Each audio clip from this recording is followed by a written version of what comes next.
senatorial candidates to speak a little bit about their platform and have interactions with the student body.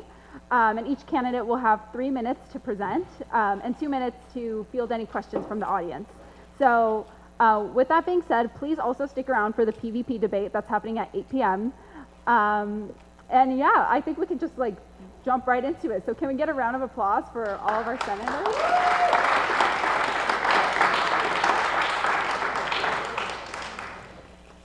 So first we're going to start with Kareem and Justin.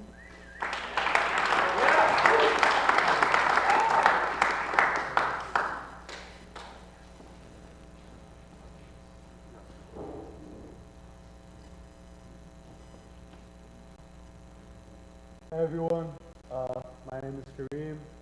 I'm Justin. And we're going to be presenting to you today our platform for Senate. Alright, so yeah, we're both sophomores studying business at Marshall. I'm studying AI for business. I'm studying business administration. Yeah, and we're mainly focused as candidates on building up USC pride from the inside. So just like really building up the foundations and trying to like make as many resources available for students as possible and building that spirit in the community. Another thing we want to do is like make the USC projects and the actions that USC does like more widespread across campus, because I feel like a lot of students don't really know what USC does. So just really spreading that awareness and making sure that people get credit.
Thank you guys for listening.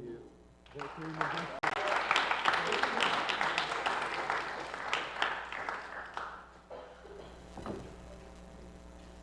All right, next we have Mason.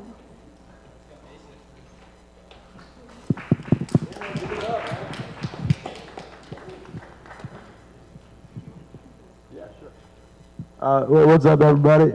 I'm Mason. And I got, here, let me play this little clip for you in case you get bored. Oh, no, you got to request access? How does this work? Is this going to count towards my time? All right, thank you. Appreciate it. Let's give it up for Justin and Kareem. Yeah. There we go. SG. You only really know about it if you're like roommates running for office or something, and he asks you to vote for him, and you say, why are you doing that, right? And it's, well, because it's for my resume, right? So that's why I'm doing this, for my resume. But I realize, some good could come of this, and obviously, again, like I said, nobody gives a shit about USG, and why does nobody give a shit about USG? Oh, okay. Why does nobody give an S about USG? It's because they don't do anything, right? So I was trying to figure out, well, if you don't do anything, with your actual resources, what can you do to make a change, right? And what you can do, check this out. Oh yeah, is spread awareness, right, about things you care about. So for me, that's the fact that I don't think people really know that you can smoke cigarettes on campus.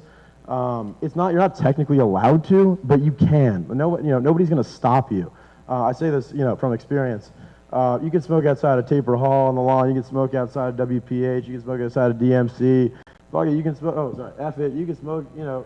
Probably not in here because it's indoors, but outside, no one's going to stop you. I mean, the Yellow Jackets, the guys who they don't care. I mean, you can do whatever you want. Oh man, I forgot to do my land acknowledgement. Oh, hold on. Let me just be the first candidate to address the fact that we are standing on the unceded ancestral homelands of the Tongva people. That was previously theirs for the last 9,000 years. I think it's very important that we point that out and think about it for a minute. But yeah, so you can smoke cigarettes on campus. That's something you can do if you please. No one's going to stop you. The Native American thing reminded me that the clip stopped. Okay, well, we're running out of time here. But 6 million Jews died in the Holocaust, and I think that's a very important fact. I don't think many students know that are aware of the USC Shoah Foundation on campus. It's an incredibly important resource, especially given the current times. You got fascists in the White House, people hailing Hitler at the inauguration. It's an important thing that we all, as a student government body, stress the importance of Holocaust awareness in this day and age, and encourage everyone to go and visit our genocide studies library in the basement of Doheny, and go visit the USC Shoah Foundation, which is one of the most incredible Holocaust awareness resources in this whole country and this whole world. How much time we got? Oh yeah. So and again, let me just reiterate that you can smoke cigarettes on campus if you please. Nobody's going to stop you. Other things we're trying to figure out is maybe if we can put beer in the water fountains. I've been talking to some engineers, and we're maybe going to try and figure out how we can turn all the sorority houses into affordable housing for the homeless. I've talked to some of the homeless guys on campus, and they love the idea. So, yeah, any questions? You in the front there.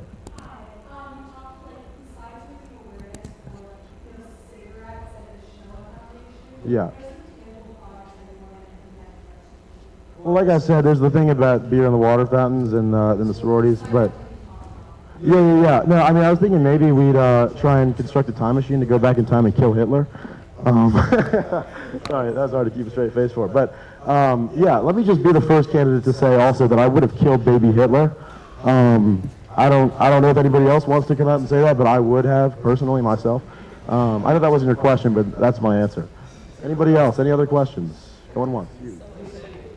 I'm studying creative writing. Yeah. Thanks for asking. Yeah. Any other questions about myself? I can talk, about anything.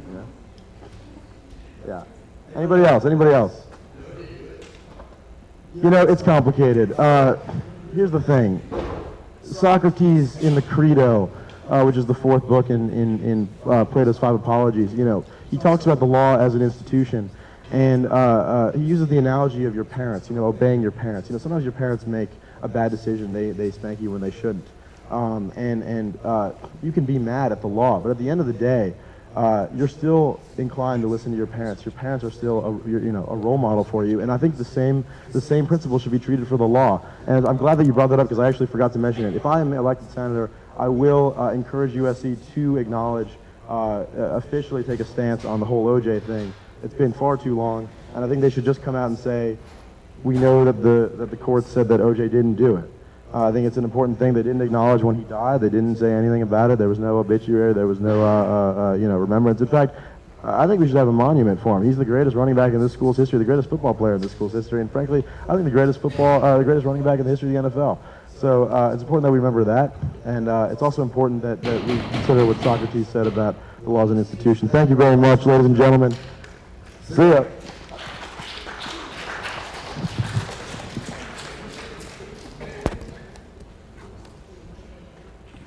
All right, our next candidate is Zehran.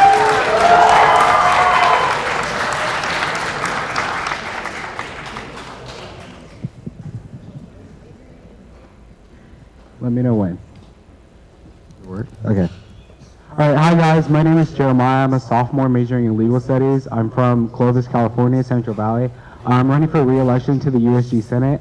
The reason why I'm running for re-election is obviously the experience and existing relationships that I have with USC administrators, and to continue and keep that conversation going. Commitment to student advocacy and making sure that we are really representing student voices and really making USG the place that represents student voices, because we are the undergraduate student government. We need to represent student voices, and to continue to hold USC administrators accountable, especially with the lack of transparency that has been happening from USC administration. USC really needs to point that out and really stand its ground on that, because that is just a really big issue that students are facing. So I'm gonna get into a platform overview. There's a lot, so I'm gonna have 3 minutes, so I'm gonna speed run this. But improving students' access to campus, this is something that I've been working on as a senator currently right now. It's something I plan to continue with those existing communications and relationships with administrators, really trying to advocate for the removal of the interior barricades around Alumni Park and Bovart. Budget-friendly meal plans, obviously we just saw the news about apartment meal plan being increased, so it's working with USC Hospitalities to see if we could find some middle ground on that and more affordable meal plans, affordable textbooks, working with USC Bookstore, but also our amazing academic chair has been working on this as well, so continuing that. Transparency on student fees, really working with USC administration to see how can we better provide transparency for where student fees are going and really give students an input into where their tuition is being used. Food After Hours project is something that I've been working on as a senator as well too. It is going to get done. I don't know if you guys saw, but Trojan Grounds operations was extended during final season last semester, and so we're going to continue that, and obviously bringing food vending machines onto campus, expanding dietary restrictions, working with USC Hospitalities to really expand dietary options for students. Late night food trucks, working with programming assemblies to bring food trucks onto campus during midterms and finals. Comprehensive legal aid guide, we're currently working with that with a current senator right now, an interactive map for students, and the Knowing Your Rights and legal workshops. Especially during these times, we really got to inform students about their rights on the federal level and what's happening. So why vote JB, let alone why vote at all? Your tuition goes to fund USG, $64 of your dollars. $64 of your tuition goes to USG's $2.5 million budget. Your USG leaders are advocating for you. Your USG elected leaders are stipended. Why not have a say in like who is elected? Your voice does matter. This is really important, especially when you have those conversations with administrators. Ready to continue to represent you and your voices and have a track record of doing that. You could go back and look at our Senate records. And then turning out makes a difference, because when you have high participation in elections, it's really easy to advocate for student needs on campus with administrators, because they do see students are turning out to vote. And so thank you guys. Voting starts February 18th. To the 21st, and thank you.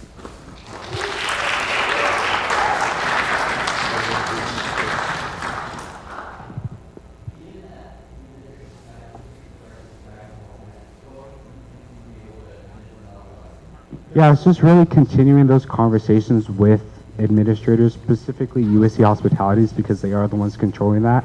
And obviously, given the existing communications that I already have with USC Hospitalities with working on Food After Hours, I'm hoping, again, with support of the student body, that we can be able to create, a lower threshold for a meal plan for sophomores, or, apartment meal plan for students, because obviously $2,000 for an already furnished kitchen is kind of ridiculous to make students pay that much, especially with the increase in USC housing, and then obviously USC always increases its tuition. So really working with USC to see, hey, these are the vibes of students. these are the concerns, let's advocate for that. Polling and obviously Google Forms, presenting that data to them, and then hopefully working with them on creating that. Yeah.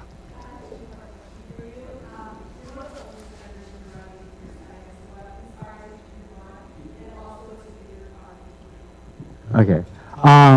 What inspired me to run is obviously my commitment to student advocacy. First thing I did in Senate, just because I saw the disconnect between Senate and student body was open forum when students would come to speak. Senate and senators wouldn't be able to give a response back to students. That is now a possibility, so that is something that inspired me, like, hey, USC can make real action when students have concerns.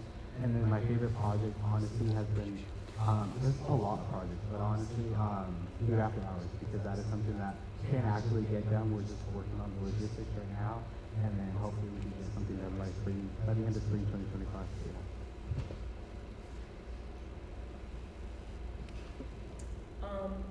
I was wondering if you had any thought, this is like something kind of related to what you have.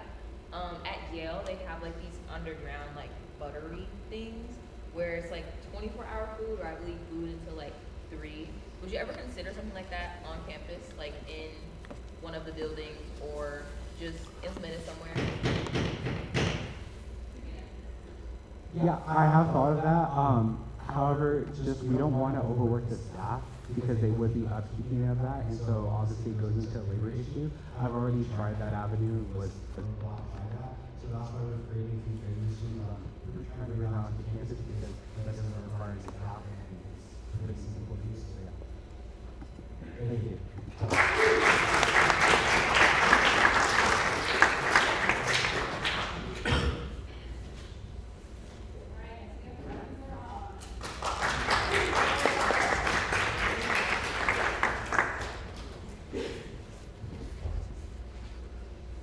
Hello everyone, I'm Jad. I'm running with Zehran for USC Senate.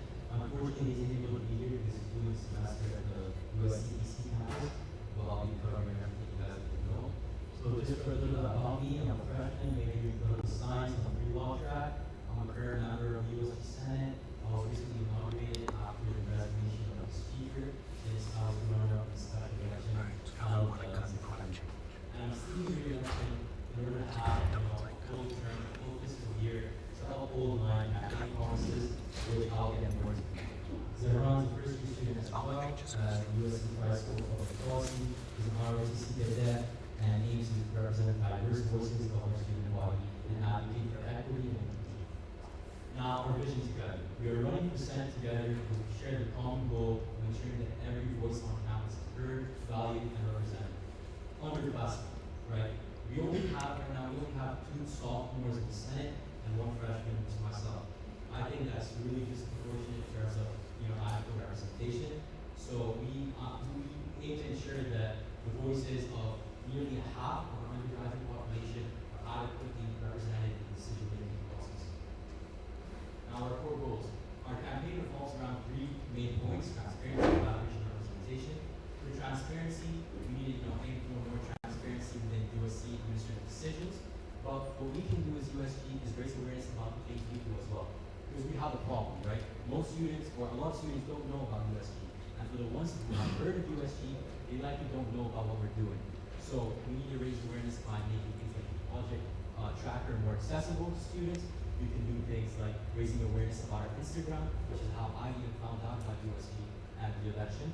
For collaboration is working with other members of USG, while also reaching out to our SOs, student leaders, find out what their experiences are like on campus and what we can do as representatives to help representation of the same point. Now for our planned projects, right? We plan on providing essential school supplies at the beginning of each semester to those with financial needs. Providing equitable access to essentials is one of our core goals. Zehran wants to focus on bringing acai back to the meal plan, especially now with the fact that sophomores are required to purchase, I'm not sure what it's called, the new plan, it costs like $2,000. Them being able to get acai, great, I like that. Reopening the campus volunteer center. After meeting with the External Affairs Committee, we realized that we really need to have this space, right? This is a centralized space where students can say, hey, I have a volunteer project, and I need 10 volunteers, and then students can be like, you know what, I'll come and volunteer for that. And And then EpiPens and dining halls, that's something I'm currently working on in the Senate. Improving financial aid office accessibility, definitely really important. Reducing wait times in some matter by an online appointment scheduling system. Organizing spirit-focused events. We don't lack spirit at USC, we definitely don't. Having some fun events hosted by USC, women would be great. And I'm sorry, I want to touch on the RSO funding gap. I really think the RSO funding gap should be raised. And RSOs with more than... You guys can ask me to continue. But, As a freshman, I traced me up increased state under conversation. But where's the tangible action steps to action? well, the most important thing is outreach, right? As representatives, we can do things where we feel like, oh, this would probably benefit the student body, right? But I want all my actions to be based off actual feedback. So the project that I'm currently working on, the Senate, my main one, the EpiPens and dining halls, that was actually proposed to me by a student after I went out and literally asked students, what do you think we can be doing as a So, going to RSO club meetings, going to community councils, at, dorms, all that can help gather feedback to, inform the decisions. Given that your roommate is not in the machine, what do you expect? Well, he's an underclassman, that's one aspect, and then obviously he has his own, goals regarding specifically, I'd say, he's trying to represent people with diverse, backgrounds and all that. That's his main core goal. So I thought we'd be really great fit together and focusing on that. Obviously, we won't be neglecting the needs of juniors and seniors, but we'll be looking to, ensure that underclassmen specifically who are currently neglected are represented. With the current way the system is set up, elections happen in the spring for the following fall, Right. making it nearly impossible to For have freshmen freshman to be in the representation. So are you trying to completely revamp the USG election process, or how are you going to get freshmen on Senate? I am not. That was something I was considering. If there was a possibility to have Senate elections at the beginning of the year, that's something we can look forward to doing. But there are some complications to that because the senators work over the summer to prepare for the upcoming fiscal year. That is something I'll be looking into for sure. But it's mainly about outreach, right? And sophomores as well are considered underclassmen, so they can, they might find it easier to reach out to freshmen, right? Because many of the dorms as well are freshmen and sophomore residential halls.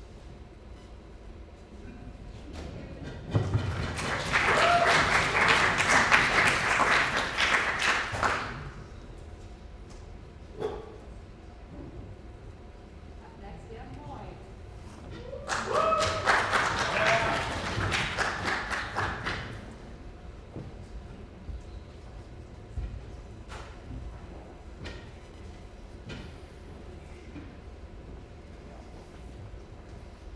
Hello everyone, my name is Moy Valdez and I am the outsider candidate for USG Senate. Now, who am I? Well, my name is Moy, as mentioned previously. I was born in Las Vegas, Nevada. I always tell people that nothing ever comes out of Vegas, but apparently I did because I came to Cali. So here I am now. I'm a Hispanic first-generation student. My future career, hopefully the President of the United States of America. You guys dream big sometimes. So there's two questions I would imagine most people ask candidates. What do you plan to accomplish and how can we trust you to do it? Well, here are the things that I would hope to accomplish if I was elected to the Senate. First one is an open door policy. I think my USC people know I go to the office a lot and sometimes I don't have an appointment and USC currently doesn't have an open door policy. So I'd want to pass one so that way students who are a little bit more new to the student government and just the student body in general can waltz in, talk to their elected representatives and talk to the people. I also want to push for a gender equity center and undocumented student center on campus. This is something that has already been in the works, but we've been having some struggles with administration. So pushing for that and really going forward is something that I want to do.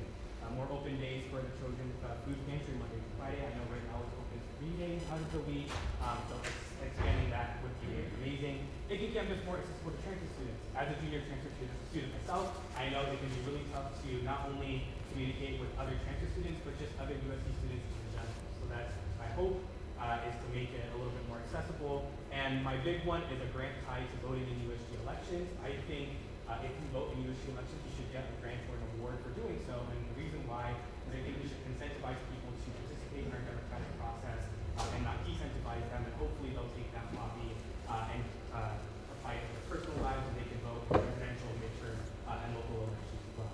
Other ones are free yearly rental laptops and emergency loan applications. Now, how can you trust me? How do you know that I can do this? Well, previously I served in the California State Senate. I was a legislative communications assistant for Senator Henry Stern. I personally served in the United States Senate for Senator Cortez Masto, was her banking, housing, and urban affairs staffer. Also one of my bills is hopefully going into the United States Congress. And Senator Cory Booker. And also I was president and CEO of my student body at Cal State San Marcos. Just for the lack of time, I'm not going to go through every single thing that my team and I accomplished, but the main one is we established a Q3 partnership for a $110 million wellness and recreation facility on campus that they said could not be done. It took 8 years in the making. We were about to lose it. We got it back, and it secured over 200 jobs for students. It secured funding for students, and also secured more events and more prosperity for students on campus. For those who say, Moy, you did not create a building on campus when you were the age of 19, there's your groundbreaking ceremony. So, thank you. So my experience at Pool, if anything appeals to you, please let me know. I want to share my connections as many as possible, and thank you.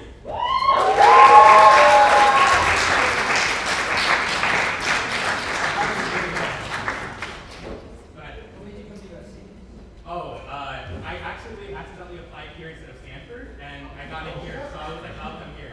And I never been accidentally, so glad I made it here, right? So that's what brought me here, and also I just like the political science program.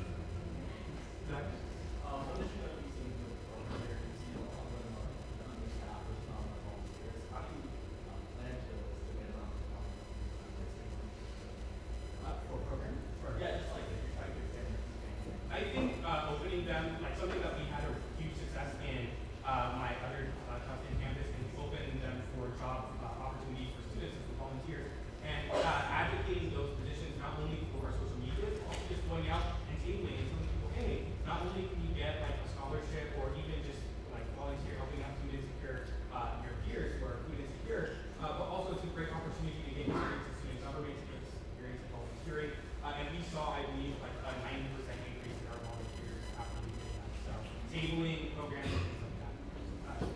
Transfer student yourself, or did you only initially switch? Yes, a lot. This is actually my first semester here. I'm new here, so definitely one of the main things is I have not seen a lot of transfer student connections with one another. So we have a lot of connections towards already USC students, but I still am meeting new transfer students who didn't even know that I existed as a transfer student. They're like, oh my god, I haven't met another transfer student. I'm like, yeah, so we're trying to do that, get more events for transfer students to meet each other and connect through that one. So, go ahead. How do you plan on getting funding for grants incentivized ways? I think funding can come from a lot of ways. When, I was in my previous administration, we found that there were funding sources going to places that we don't even use anymore. So for example, we had a child care center that we used to have that was like scrapped 10 years ago, but we were still sending money towards it. I think the university and the administration has a lot of money left over that. I would say that could go to students from heart, so we'll find ways to help students. Thank you so much.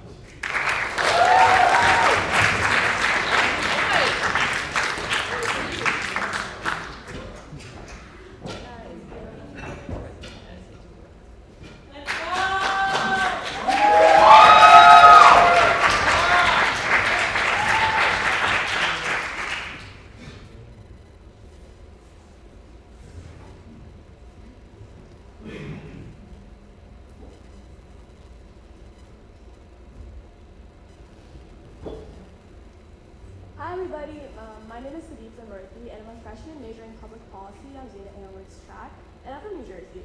Currently on campus, I'm involved in USG as a Senate aide on the Affordability Youth Police Committee, and I'm a member of Delta Phi Epsilon, captain of the USC's Hair Dance Team, and director of PR for the National Security Student Organization. With a fresh and diverse perspective on USC, I'm running to be your senator because I care for you. So my platform, CARE, kind of begins with extensions of on-campus opportunities and spaces, specifically through increased access to additional libraries and campus facilities like we had during final season, or for late night studying all semester round. Additionally, I want to work on funding and access to new study pods and individualized working spaces similar to those in the Maturity Building, specifically within Ginsburg. So accessibility to food and the value of your tuition is pretty central, and I'll advocate it by restructuring and extending the tutor campus center evening hours to accommodate for late class schedules. Additionally, I want to continue conversations on expanding dining dollar partnerships in the village, and especially after the closure of our campus Starbucks. Given the combination of a rigorous academic environment leading to late night studying and a lack of after-hours food options, I want to begin conversations and advocate for a form of subsidized DoorDash after 10 p.m. and looking into providing Dash Pass credits for students that demonstrate the financial resources. Finally, I want to increase engagement in and out of USG by advertising an organized calendar and collaborating with campus activities to build transparency on the RSO funding and recognition process. I also want to increase accessibility and feedback on legislative projects through copy chats with campus stakeholders and RSOs. Internally, I want to work on increasing diversity and perspective within USG staff in order to truly represent a student body. And also, after experiencing USG as a freshman, I've seen a lack of bonding between upperclassmen and lowerclassmen, and hope to create mentorship opportunities and more social events for officers to kind of know each other. Now that you heard what I bring to the table and what I'm going to do for you, I want to reinforce that your vote matters. Certain USG officers, as mentioned before, including senators, receive a stipend that comes out of your tuition. And as a result, we're elected as a piece of you, representing your voice to administrators and putting your thoughts on the table.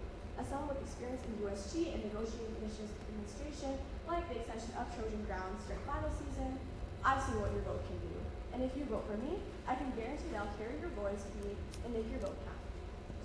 So with that being said, thank you all so much for your time, and I'm excited to answer any questions that you might have.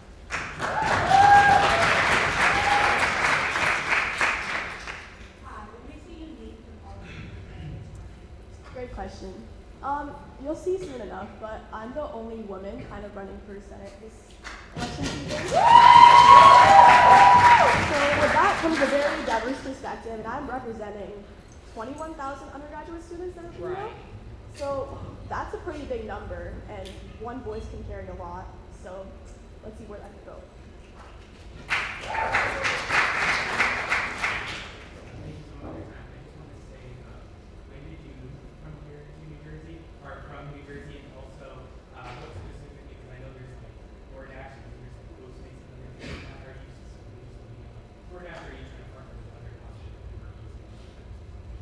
Great question. So I am from New Jersey, like born and brought up. I came from there for college. And yeah, I'm not a transfer student, so I've been here since last semester. But I think DoorDash specifically, because Dash Pass is already kind of subsidized for campus, and that kind of makes it easier for us to build partnerships with an already lower rate, and especially having like that financial need aspect of it to make sure that we're getting it to the right people as well. Any other questions? No? Okay. Oh, wait. How is working with Senator Boisrond preparing you? Great question. Well, I would be very excited to work with him next year again, but we've worked on the Food After Hours project where we kind of work with USC Hospitality to extend the hours of trading grounds during final season, and that's kind of what we're extending on as we go out to the time, and we're working on trying to make it more year-round. Additionally, we're also working on building an after-hours food vending machine throughout the main campus, and kind of like having that mentorship and leadership has been great so far, and I'm excited to see where we can do it when we're on a senatorial level with each other. So I'm really excited to see where that goes. Any other questions? Okay.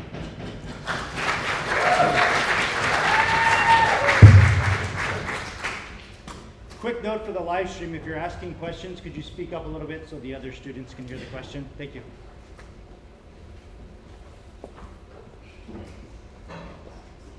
All right, now we have Kevin.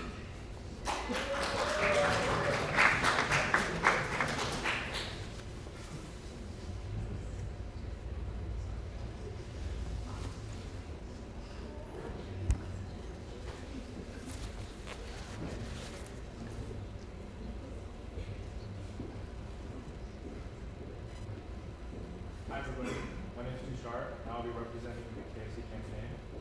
Kevin had a family emergency and he can't be here right now, but I'll give a statement prepared by Kevin. Good evening, everyone. Kevin is running for Senate because I believe in real, tangible change that uplifts our students. That is our beautiful. As a sophomore from Seattle, majoring in behavioral economics and business, I have been actively involved in organizations such as CAPI, EPX, PPC, Moot Court, and DSA. Beyond academics, I enjoy reading historical fiction, rocking my favorite hats, playing basketball, and keeping out over silk sock. But most importantly, KFC stands for being part of something bigger than myself. And I want all of you to be part of it too. Some pillars that my campaign is built on: financial aid liaison, inclusivity and campus engagement, student mentorship and networking, wellness and physical activity, USG transparency, and KFC at USC. As a prestigious but very expensive private institution, the financial aid department is important for the attendance of many students. Yeah, as it shows on Google, Yelp, and Reddit, the students are frustrated by how the financial aid is being handled. I propose a financial aid department liaison through USG, someone that can keep the department accountable and be a receptor between the student body and the department so that students can be heard and have one less burden off of their plates. Because as a college student, I know you already have that. USC is a very brief lifetime school. It is important to also understand that only accounts for 20% of our student body, and we need to continue to provide opportunities for students that aren't in group classes to stay connected and network. This opportunity isn't just for those students, but also applicable for everyone, truly a representation of the Trojan network. Stay updated with my page for mental health and stress. Running and physical activity release endorphins, the feel-good hormones, which help reduce anxiety, depression, and stress, all very common in the college experience. We propose some options that are free and accessible to all students without having to pay $100 tuition. Pair-led workouts, team runs or walks, educational sessions on how to work out, and wellness tools.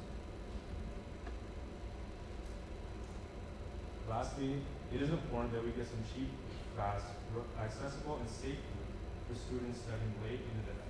I propose to expand our horizon and get a delicious KFC on campus.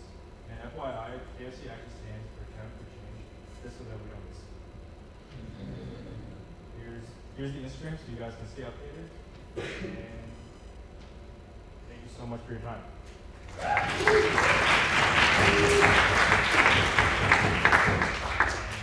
So, also before we get started on the questions, I will answer them to the best of my ability, but obviously I'm not Kevin, and he asked for most of the questions and concerns to reach out to his Instagram account, and he'll get back to you soon. I'm assuming you're close friends with Kevin, and you're a great friend for doing this. But what's your favorite quality about Kevin? What do you think makes him all time? From your perspective. All right. In my opinion, Kevin is probably like the most caring, hardworking person. Obviously, I work with his program. I think just from his experience, he just does everything. Like, he loves people. He's a people person, and he's always there for everyone else. He's the best listener I've ever met in my life. He always steps up what's needed. He's like one of my best friends.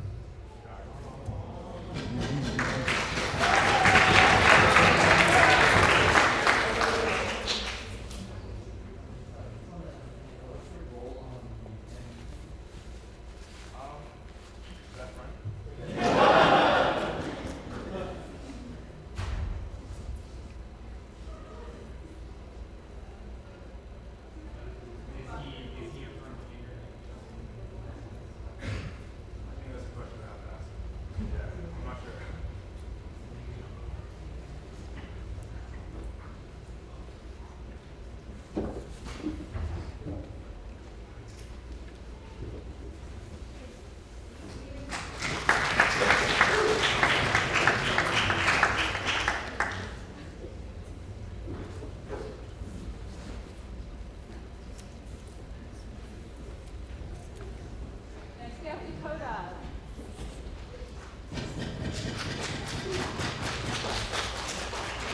Thank you so much.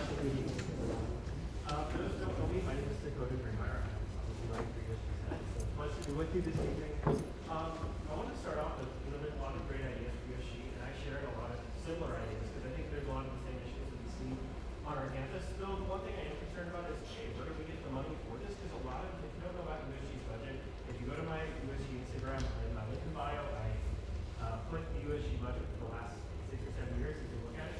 A lot of it's already earmarked for things that probably aren't going to change because they're vital things like senators and our student union and stuff like that that USG funds.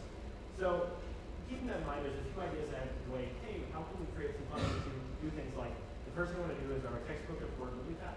But partly because I think it's ridiculous as a student that I have to spend almost $500 this semester while, from tackling the job and everything like that on textbooks when my professor broke one of them. Like, why am I paying $300 for your textbook?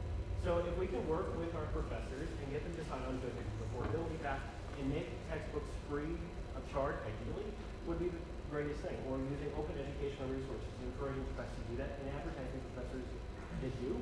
Also creating a digital textbook exchange right away, so that, hey, students, USC students can find other USC students that took similar courses and can send textbooks, and also advocate with textbook publishers for institutional-wide access to the publications, to keep their different things. $90 reform is a big one for me. Last semester, I had $455.32 in unused dining dollars, and they did not roll over, and I lost them. Now, I was happy to donate them to the Trojan Food Pantry, but I think, hey, if we can get those to roll over at least for the next semester and advocate with our administration, that's our money. Why are we losing that and it being taken? So I would like to do that. Also, I want to expand the exceptional dining dollars in the village as well. You know, we have great places like Cava that you can't use their dining dollars at. I'd like that to change as well. That's something that I plan on spearheading because I think it would be easy to integrate looking at between the schools. This is the controversial one, but I, as your senator, will pledge to not take a stipend. I will be donating that back to USG because I am very passionate about making sure we can fund our programs that I'm proposing. Because that's the biggest thing. If we can't fund things like the affordability, textbook affordability, or expanding search services, we can't make it happen. I'm not going to be taking a stipend. I encourage any PDP or Senate candidates to take the same pledge because I think it would be awesome to do that and create a volunteer-based organization and look at the workload of our USG senators and find ways that we can make it so that we can give that money back to the student body. Currently, this number is actually incorrect. I looked at it, it's $388,000 that we're spending on that. And I think, we've certainly compensated, but we need to do so in a way that's fair, and I will make that pledge to you that I'll be donating it back to USG. Tuition transparency is a huge one. We are one of the most expensive nations in the country, and that's not changing currently from what we see. So I would like to pressure administration to get a full detailed itemized breakdown of where our tuition is going, who the target where it's going, and find out certain fees that we're being charged, maybe we can opt out of it. Not everyone wants a gym membership. Maybe they should be able to opt out of that, which is something I'd like to advocate for. I also want to look in and look deeply into our budget and see where we can find ways for accountability. The rest is on my Instagram, also Explore Los Angeles, extended study hours. If you'd like to take a look at it, it's just the first 5 letters of my last name.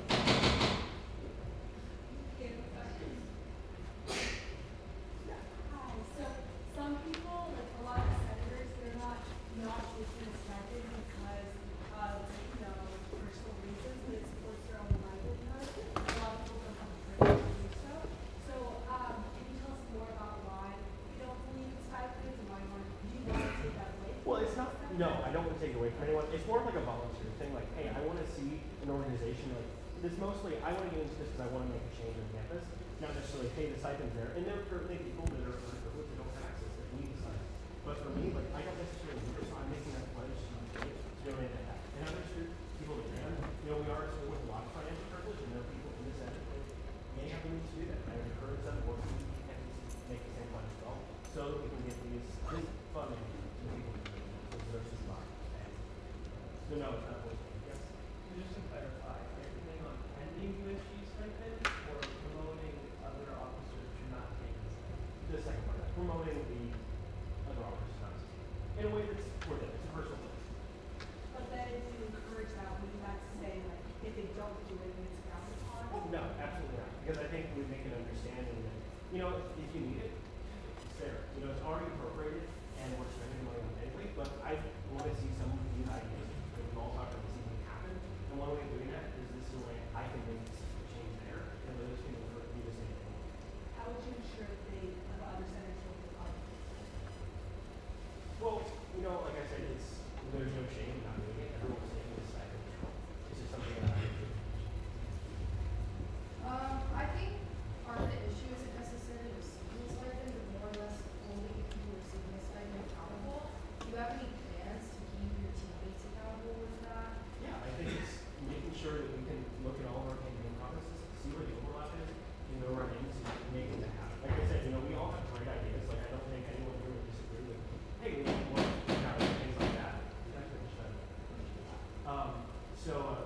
we all find ways we can agree on that, and like find that common ground, and use the funding that we have available. Which is also why I'm encouraging this, because I'm privileged to like not take perspective, and I want to be that happy.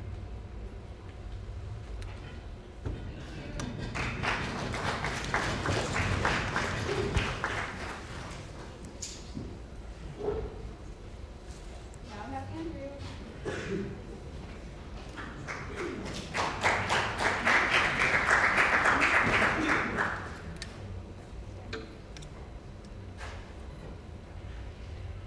Hello everyone, my name is Andrew Cardenas. Most of you guys probably see me, just not in a suit. I'm usually wearing a Trojan marching band uniform and playing for you guys. I'm running for senator. Vision stands for visibility, identity, support, initiative, opportunity, and nurturing. So for visibility, I wanted to acknowledge a lot of student experiences. Obviously, I am one person. I have one background. I can't advocate for everyone. So I was hoping to hear from a wide variety of youth populations. I want to promote campus mental health campaigns. Mental health is something important to me, and most people probably don't know, but we automatically pay the help, which can go to free copay mental health visits to go to therapists here at USC, and free doctor visits. I think I'm pretty sure it works with the USC pharmacy. I want to improve transparency. This involves RSOs and media on decisions, because I think it's important to hold USG and USC also accountable for a bunch of issues that we've had this past year. I also want to make USC more accessible to those who don't like. We have a large population of international students, and it would be helpful for me personally. I speak Spanish. It would be nice to have a Spanish website or a Mandarin website. There's a huge international population. Next, I have identity. We live in LA, and there's a big culture around it, but there's also a decrease in cultural centers in which people will feel safe and free to express their ideas. So yeah, I want to collaborate with RSOs to promote more cultural events around campus and educating people on different ideas across culture. I want to expand existing identity-based resource centers, so like Makasi, the LGBTQ center, stuff like that. I think it's important to have a space where everyone can go to, and I feel like one isn't enough. So that also adds into creating a welcoming space.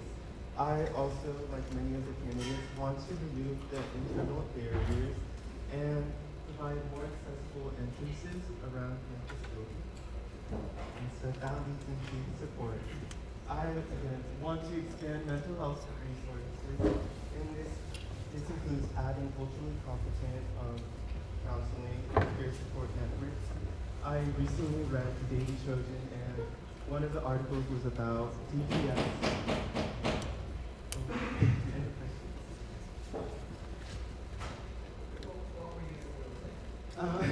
I read the Daily Trojan article about DPS showing up to a person's dorm, fully equipped in gear, gun, taser, all of the above. I think it's important for DPS to have more mental health counseling in order to properly address these issues. Maybe like the on-campus therapist that's like ready to go and address these concerns.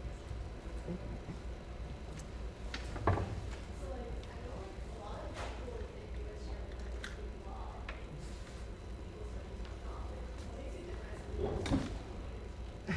As a neuroscience major, I am a pre-health student. I work a lot in hospitals. I volunteer. I translate for people who don't speak English and for doctors who don't understand Spanish. It's important to me to have accessibility in healthcare and just overall in general.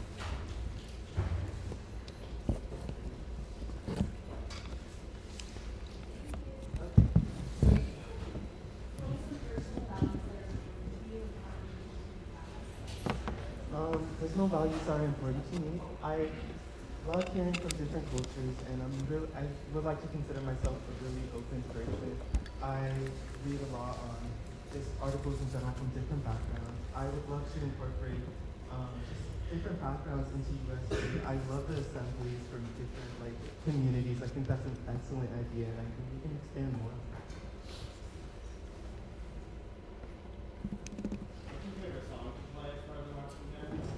Us, obviously.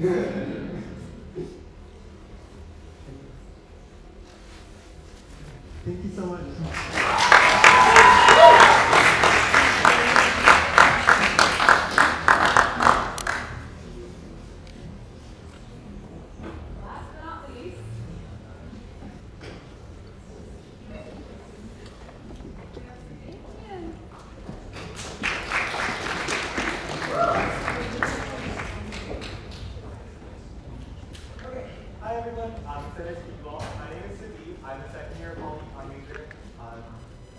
I'm Kian. I'm a sophomore as well, and I'm a behavioral econ and psychology major here. Yeah, and just to start with why we're running for USC has been something just as awesome since our first week of our side when we met with your neighbors. So it's been a year in the running where we had a class in the first semester. It's always been this ongoing joke with us of will we actually do it? And this semester we decided to do it. So this has been something that has been in our minds since we started at USC. And I think that the biggest thing for our campaign is that we have seen a lot of things that we wish someone said for us as freshmen and things that we wish we could see. So we want these centers because we want to implement what we wish people had done for us. So get into a platform. Yeah.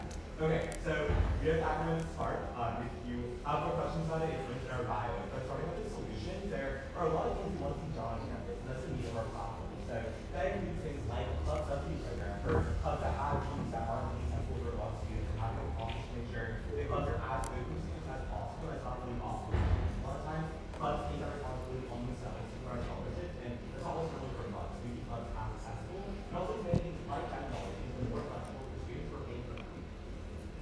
Yeah, and then onto progress, we also want to revise Engage SC, just consolidation of the clubs on there and also make it more viewer friendly so people can engage more with the app and more people can go on the app and explore these many RSOs that are on campus. And then as well as upgrading the Wi-Fi coverage on campus. There's pretty low internet access in the village, especially in outdoor areas, so ramping that up would also be beneficial. And then as well as the Trojan Farmers Market, just expanding the farmers market, making it more diverse, more products in there, supporting the students and supporting small businesses. And then for advocacy, the biggest thing on there is just making USG more accessible voice for students. So something we talked about our platform, our one, creating a better program with community around this, making sure that it's not USC just being, a sore spot in the middle of the South Central community, rather actually integrating campus and providing community service initiatives that are more accessible for students, as well as broader support for voices on campus, making like USG more easy to access more, or making easier to information out because sometimes actually they don't want at USG. But we want to make that easier. Yeah, and then with reform, we also want to do mental health support, advocate more for mental health, and destigmatize getting support for mental health as well, and just investing more of our funds into that, as well as the programming fee, just more transparency with the programming fee as stated before, and more clarity with it and a fund allocation breakdown for that. Yeah, and something else there as well is reestablishing some funding support for youth organizations on campus, because that's one of the biggest changes we saw. We think that students will definitely see the impact of that. And finally, with knowledge, just making things at USC more accessible and more clear. There are a lot of life services or life skills workshops that are done around campus in various places, but they're not very accessible. We'll know where they are. Close enough. Okay. Question. What were you in the middle of saying? Thanks, Amy. So we want to be able to consolidate those resources and make it so that students, can get support, because there are so many smart professors and older students on campus who want to talk to students and transfer that knowledge on, so giving them the resources and ability to do that. What's something unique in both of you guys' backgrounds that you can use to contribute to USG? Yeah, sure. So I'm a brother of Sigma Alpha U, you guys know, which is a fraternity. It's unaffiliated with USC, but it is a fraternity at USC, and I think that gives me a different perspective. I think a lot of the candidates right now, they are not in a fraternity or active in a fraternity or sororities, and I just think that gives you, a lot of people on campus are in sororities and fraternities, so it's good to have something to support. And then more broadly than that as well, is the fact that Kian and I have taken very different paths at USC. So I'm a lot more active in things like Model U and Kathy, and he's super active in Greek life, and I think that for us, again, running has been something we've talked about since freshman year, and I think that has allowed us to see a very different part of the campus for both of us. So being able to engage with that and see how our solutions align has been super helpful. If elected, you guys will be representing over 21,000 undergraduate students. How do you guys plan as senators to make yourself more visible to students, especially with concerns about student life and accuracy? Yeah, I think that the biggest thing is just making initiatives that have already been taken by USG more accessible and more clear, whether it be things on social media or just a more clear layout of the website, ensuring that the resources that are already present are accessible, and also making sure that Kian and I are able to talk people around us, crowdsource, and figure out what people on the campus actually want to ensure that the best, largest demographic of campus is able to be seen, and that we're able to reach the parts of campus that aren't being represented or heard right now. And that really speaks to the advocacy part of our platform, about lifting up the voices that are currently being excluded or not being given a microphone.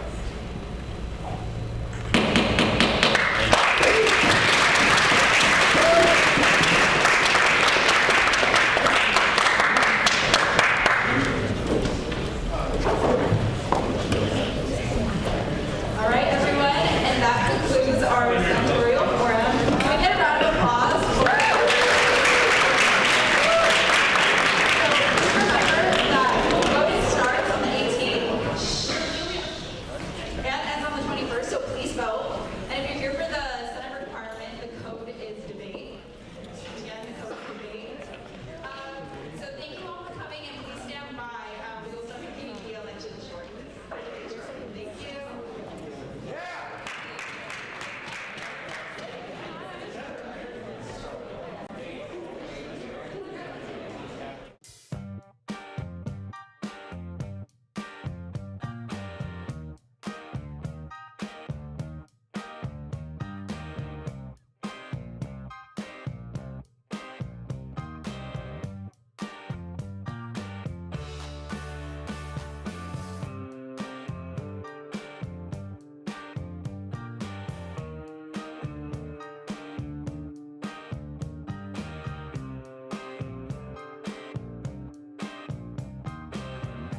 Hi,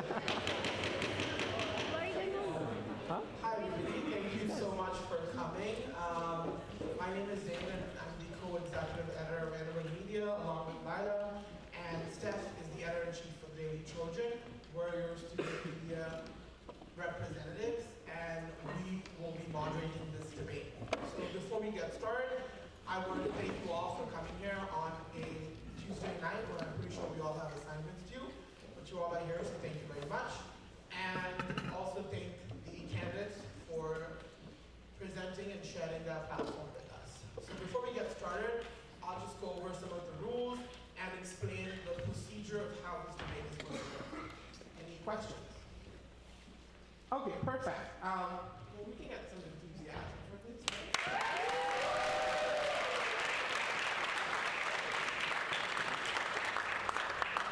Well, to start off, a general note to both the audience and to the candidates, please be respectful to each other.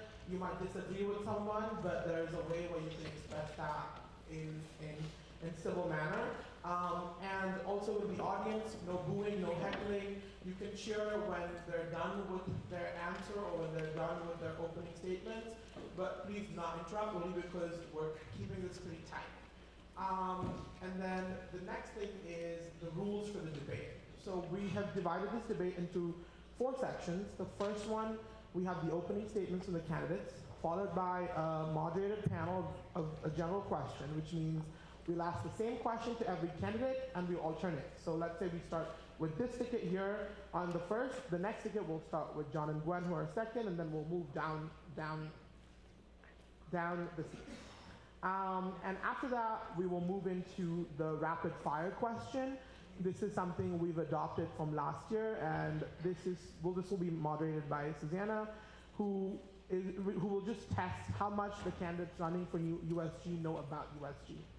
After that, we'll move into the substantive part of the ticket, which is basically specific questions for each ticket on their platform. And finally, we'll move into audience questions, where we'll have questions from all of you, of course, but we'll open with the question from the current president, and we'll close with the question from the current vice president. Yonover Media and the Daily Trojan are moderating this together, and before we did come up with the questions, we created a Google form survey and we shared it on our platforms, and we asked Trojans to fill that out for what might be some topics they want to hear students on. So some of the topics that we had were free speech, campus safety, RSOs, student mental health, undocumented student representation, and so on. So we'll get started right now, and I'm going to hand it off to Elija.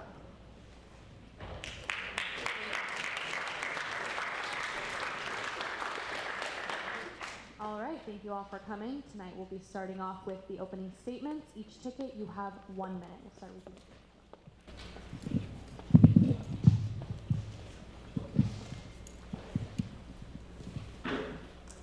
What if the student government wasn't just about making promises, but about seeing them through? Having been in USG for so long, we understand the real limitations of what can be achieved in a year, but we also know that real change happens when you advocate and take charge of the conversations needed to take projects to fruition. My name is Mikaela Bautista. My name's Emma Fallon. And we're running for president and vice president of USG. Our platform is starting, continuing, and concluding conversations. Starting conversations initiates change for long-term and ambitious projects. Continuing conversations ensures the continued progress of ongoing USG projects. And lastly, concluding conversations delivers the successful completion of projects and brings them to a conclusion. We're so excited to share what will start, how we'll continue, and most importantly, what will conclude. However, leadership isn't just about promises. Our mission is to uplift the different communities on campus through spirit, advocacy, and accountability. We want all communities to have the support to thrive, so students within them will thrive at USC too. Thank you.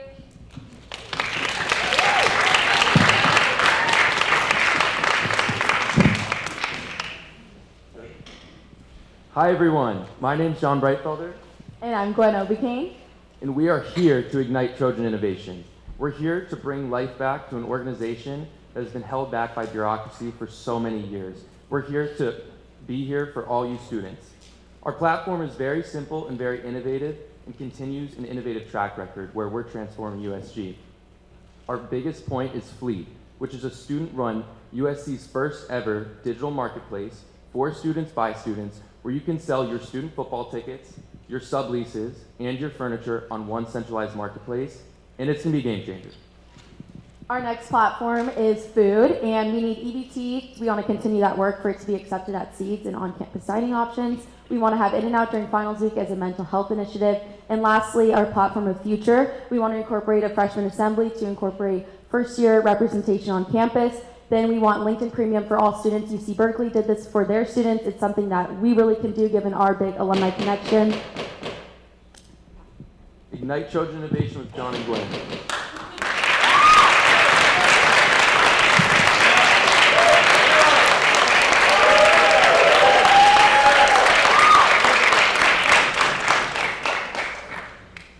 Hello everybody, my name is Heydy Vasquez and I'm running to be your USG president. Hello everyone, my name is Elija Barnes and I'm running to be your USG vice president. As your candidates, we're not here to promise a fairy tale or fantasy, but instead have proposed feasible initiatives and programs that can be implemented upon taking office and have direct, visible, and positive impacts on students. Experience here at USC. We're running on 5 main pillars: our social support, sustainability, academic resources, health and wellness, and representation. Each of our platform points has a purpose and an execution plan. Today, we ask that you not only listen to what each ticket has to say, but truly understand what is possible from your student government. With that being said, sit back, enjoy the debate, and of course, thank you all so much for coming.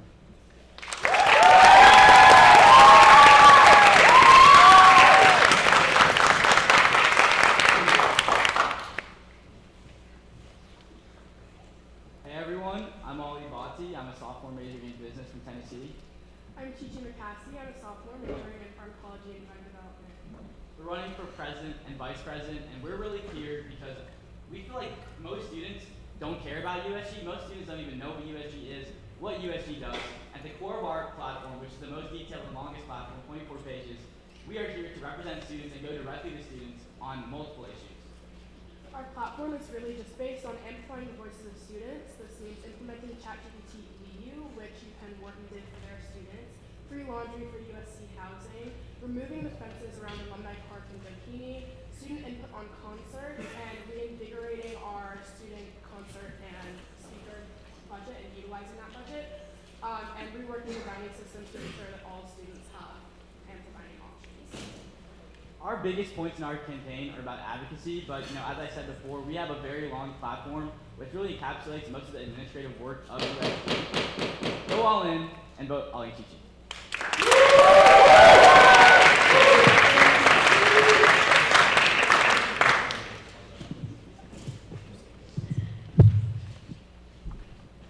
Thank you, guys.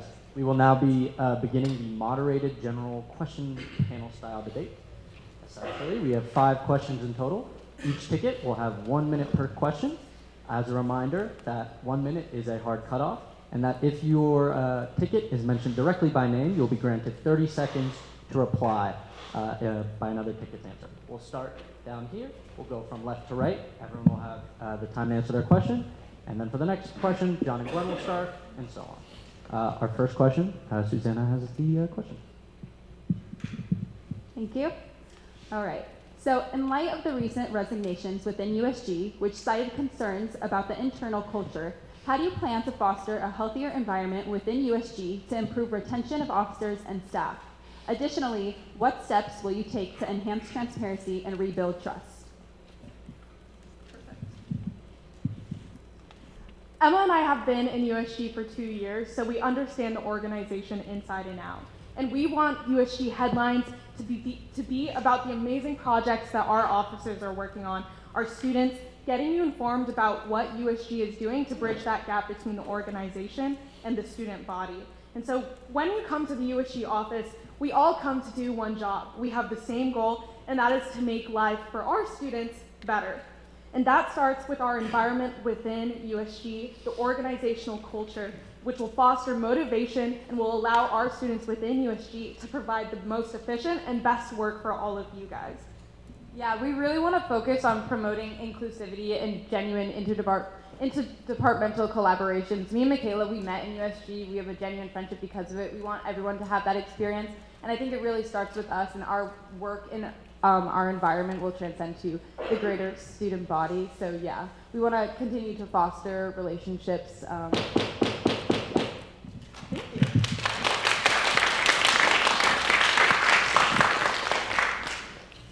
Okay, so when it comes to internally within USG, there's a big problem because there is a lot of bureaucracy that we have to cut through and change, right? We see the solution to that being incentivizing every single member of USG, whether you're a general member, a Senate aide, a senator, or you have any other position. We want to incentivize you guys in every single way possible to encourage you to be project focused.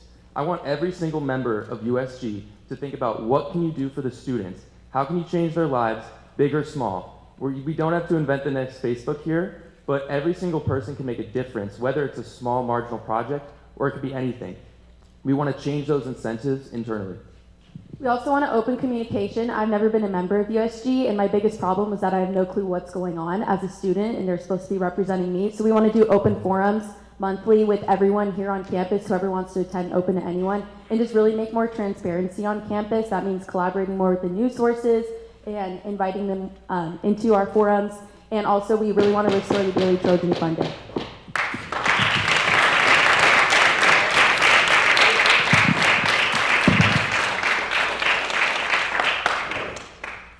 This year in USG, we amplified DEIB. So we, with our administration, we want to make sure that B, belonging, is amplified within USG. Yeah, in addition, as president and vice president, we set the tone for the organization.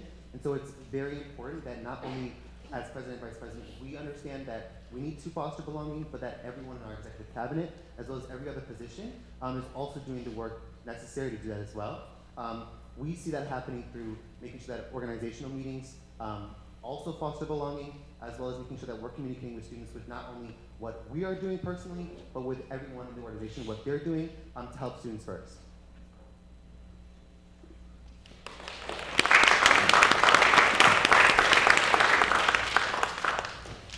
As someone who came into USG last semester, I can just tell you for a fact, it's very hard to get to know people in USG on a daily basis. And so from the inside, we really want to create a more welcoming environment, have more social events for people in USG so people can actually get to know each other.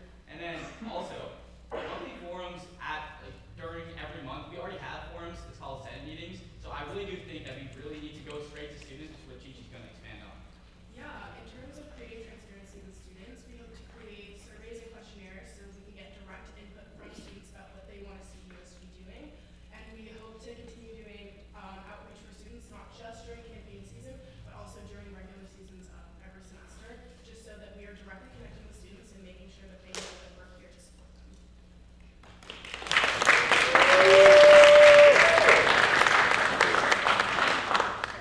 Thank you very much, candidates. This next question will start with John and Gwen. So given our campus's past with divisive protests, do you believe USC has so far effectively supported free speech? Why or why not? What will your ticket do to either change this or continue existing policy? Yeah, so free speech is a really important issue on every single college campus. Every single student, no matter what background or what identity that you come from, you should feel like you should have a voice. You could say what's on your mind on this campus. And we need to do a better job as USG and as USC of supporting every single voice, hearing out every single student, no matter what your background is. And Gwen and I have such a deep and strong conviction that every single person deserves a seat at the table and deserves the chance to speak their mind. Just to add on, we don't want any students to ever feel like they're in danger, and we want everyone to be able to share their voice, and that the campus should support everyone. And we can't have intellectual conversations if our student body isn't allowed to express their opinions, and even if it's something that the university doesn't want to hear. I think everyone has the right to express their opinion, and it should be shared, debated, and challenged in a respectful and in a civil manner so that we can promote intellectual growth, because we are a college campus here.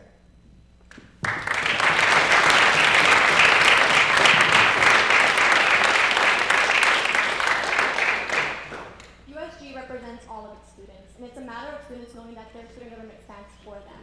One thing that me and Elija have been wanting to do is protocols for protest and freedom of speech aren't as clear or as accessible. We want to make sure that we're working with administration to ensure that protocols regulating free speech or protesting are as clear and as accessible for our students when they want to go out and protest.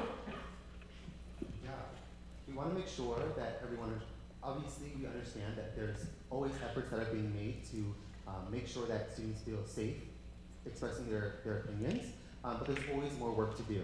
We want to make sure as president and vice president that we're actively communicating with administration to make sure that they understand where students are coming from, and students know that administration is also knowing the same thing for them. And so yeah, we just want to make sure, again, that everything that students need to participate in freedom of speech is as widely accessible as possible whenever they need it.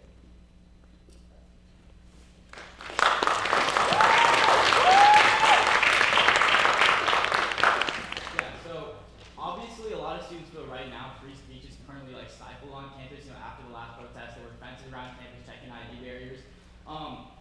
We're the only campaign that's actually directly tackled the fences issue around Alumni Park in Dokini. Why we still have that, we don't know. But we really just want to encourage the administration to actually listen to student voices. You know, there was a project being done around campus accessibility. They completely disregarded that. Nothing's really changed. As president and vice president, me and Chichi are going to look to continue to push student voices forward through a bunch of different ways. Firstly, we want to promote roundtables between students and DPS to ensure that voices are heard in terms of protesting and student safety. While I wasn't a part of USG, I do know your Committee of External Affairs did a great job with the Counselors Not Cops and wanting to continue implementing that, pushing that so students know that they have a place to go to where their voices will be heard. I think the most important thing, especially being two students, me being an international student and students and minorities, is understanding that we have a voice and that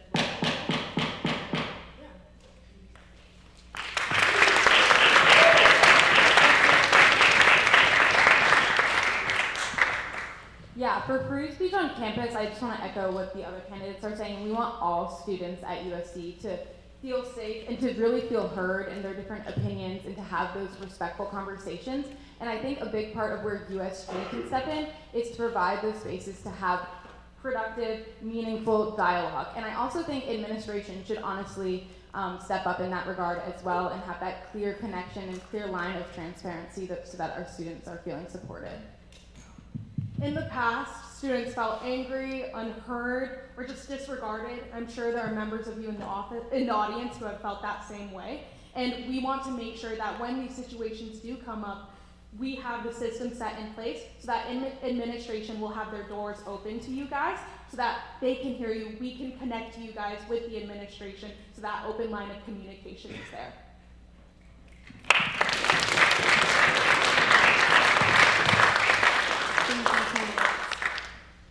Given the recent wave of executive orders from the Trump administration affecting immigration, impacting both undocumented students supported by USG's Undocumented Student Assembly and USC's large international student population, as well as the growing political polarization on college campuses, how do you plan to foster general unity and inclusivity within our student body during this time? We'll start with Heydy and Elija.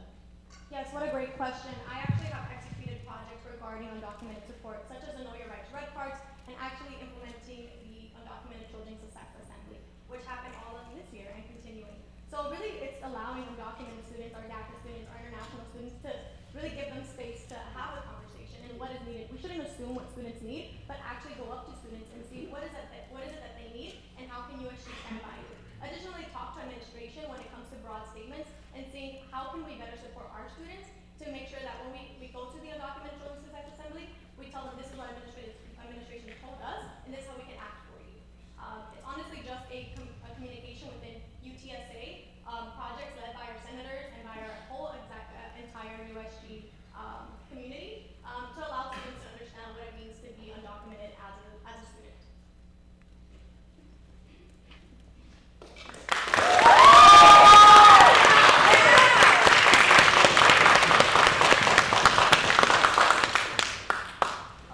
I'm very, very glad this question's been brought up. You know, my campaign was directly affected by the current political climate. Unfortunately, my running mate, Bautista, had to drop out due to the current political climate, which is why it is an absolute priority for us to affect students being affected by Trump executive orders. And Chichi can explain more how we plan to help. Yeah, so the two most important things we're looking at is making sure that students know their rights and know that they're supported. So this looks like continuing with the Know Your Rights legal workshops, where we can teach students how to navigate federal policies, including housing protection, financial aid, LGBTQIA2+, healthcare, global visa processing, and employment restrictions. This also semesterly career fairs for international students with F1 visas who are not able to participate in work study opportunities. So making sure that they know what they can do on campus, knowing their rights, and knowing that they're supported by USG.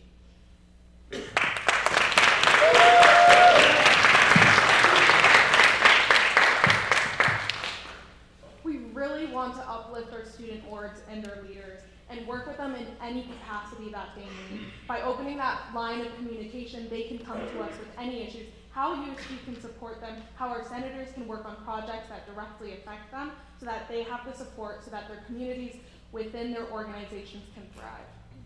Yeah, we want to also similarly advertise legal resources and workshops that USC and a lot of our amazing student orgs like UTSA has been providing. They did an incredible org-wide the other day, and I know there are ally workshops, and just so much good work is being done, and we want, as an administration, to uplift those voices.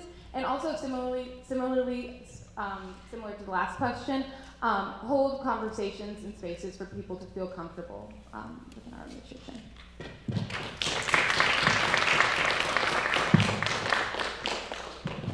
So we understand that there's a lot of fear and uncertainty that surrounds this topic, and we wish to be there to support all students and give them access to the resources that they need and to know their rights and have workshops for them. We also recognize that international students make up 26.6% of our student body. That's over a quarter of our student body. And we also recognize that H-1B visas are more susceptible to getting denied under this administration, and we want to help those students with any resources they need to get the help they need and the jobs they need and the internships they need after graduation and before graduation. We understand that it's a really scary time for everyone who's being affected by this issue, and I mean, it's really terrible what's going on. The key is just we gotta listen to these student voices. What we will do if we're elected is we will hold workshops for all these students who are affected by the executive orders and literally just give them all the resources that they possibly can. We're just working closely with the UTSA and the International Student Assembly too, to just listen to their voices and see everything that they need.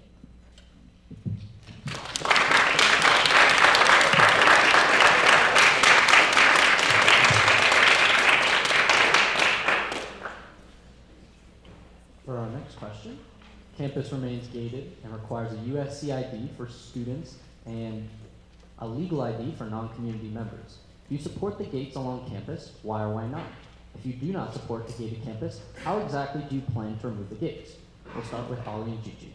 Yeah, thank you for this question. Once again, we're the only candidate who is actually addressed within our platform. And we want to be clear, we want to remove the internal gates at Alumni Park and Dokini because they are just redundant. You already have to check in why we have gates there. That's not going to communicate to the student body. And in terms of the check-in ID system, we want to continue to reevaluate it and get more feedback from students specifically. Mainly because a lot of students do feel safer with that on campus, and we do want to recognize that. We also want to see, is it actually effective? Is this actually a good way to spend our money? Because when you look at libraries, hours being cut, you look at different departments around campus are being cut due to lack of funding, we really want to figure out, is this an effective use of USC's money? Because they spend a lot of money on these dates, and are they effective? And they need to explain to us and give us data on it. We're hoping to get this input from students, again, by directly reaching out through surveys and questionnaires and getting that direct input from students about how they feel about the fences and what they think that check-in system should look like, whether or not they feel safer having that check-in system or whether they think it's redundant.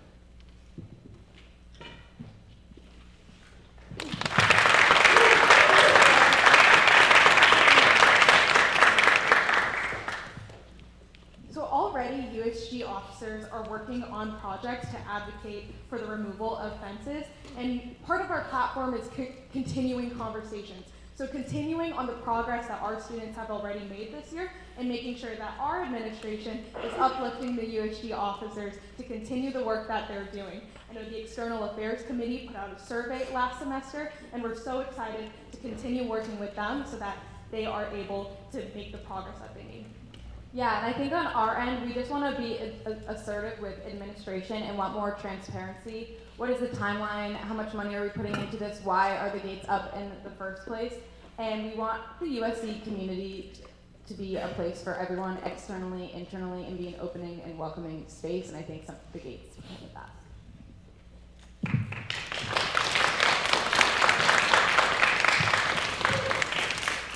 So regarding external barriers, as a female on campus who walks home alone at night, most nights of the week, from classes and campus events, I feel very safe knowing that even though it's annoying, it takes out an extra minute just to know that I'm safe on campus and there's no one here that can harm me or any other person on campus. And especially living on campus last year and before we had the gates up and seeing that anyone can just walk on because it is an open campus, it just made it more dangerous and a little bit more scary. So I like knowing personally that we can be more safe and have that extra precaution. Yeah, and I'd like to draw a key distinction here between the internal and the external barriers. Realistically, with an interim university president, we find it unlikely that admin will actually change the external barriers. With regards to the internal barriers, though, we do believe that those should be changed because it's just a burden to campus access. They aesthetically don't look good. No one actually likes them. So we will push for change with Senator Boisrond on his campus access project to advance this.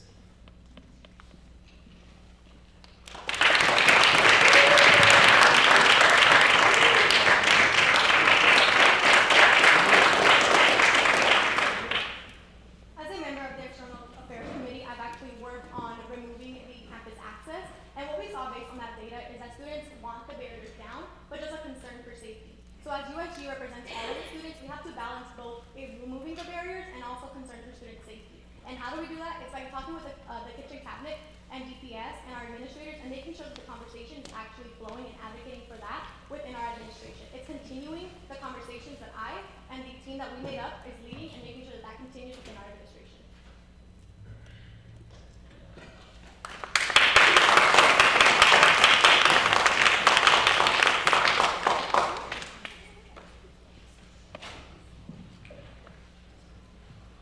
Each ticket has put forward ambitious proposals. John and Gwen, you promised free in and out during finals, LinkedIn premiums for all undergraduates, while restoring the funding of the Daily Trojan. Heydy and Elija, you aim to raise RSO funding capacity to $10,000 and focus on many advocacy initiatives.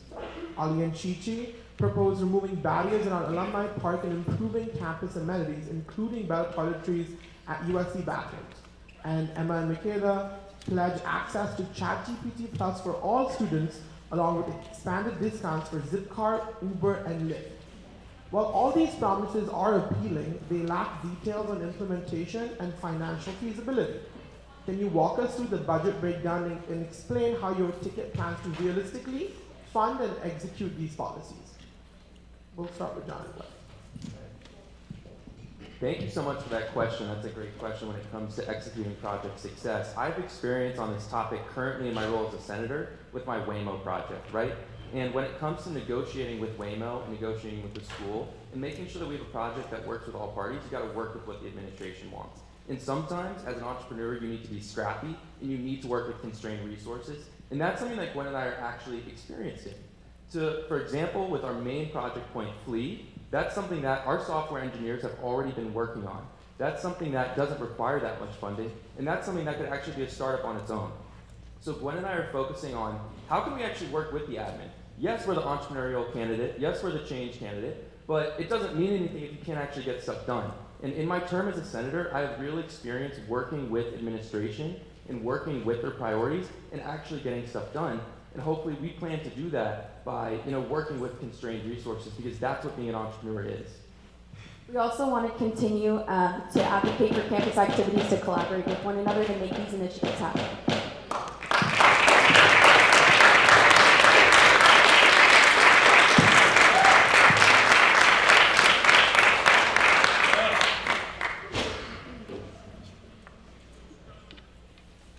So for our increase in the maximum funding capacity for RSOs, that's a simple policy change that we can make as President and Vice President that would go through the Senate as well. In terms of how we hope to fund more money for RSOs in general, we hope to introduce once again, as done previously before, rollover into our budget.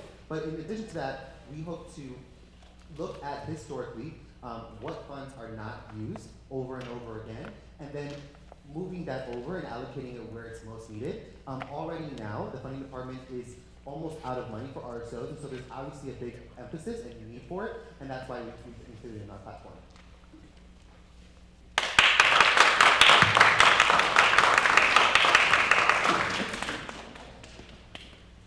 So a big part part of me and Chichi's platform is really getting more financial transparency from USC on different topics, like tuition increases, cuts to different departments on campus.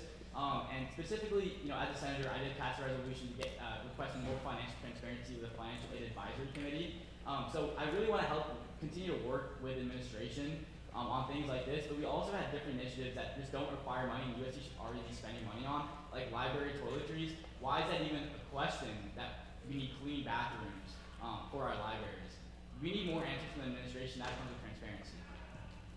A huge part of our platform is also free laundry for USC housing. As you guys might know, students living in USC housing actually get $25 a semester for printing, which I've lived in USC housing, I haven't even used the full amount of that money. So maybe splitting that budget in half and utilizing some of that for laundry and using it as a laundry stipend. In terms of student input on concerts, we actually already have a $500,000, so utilizing that.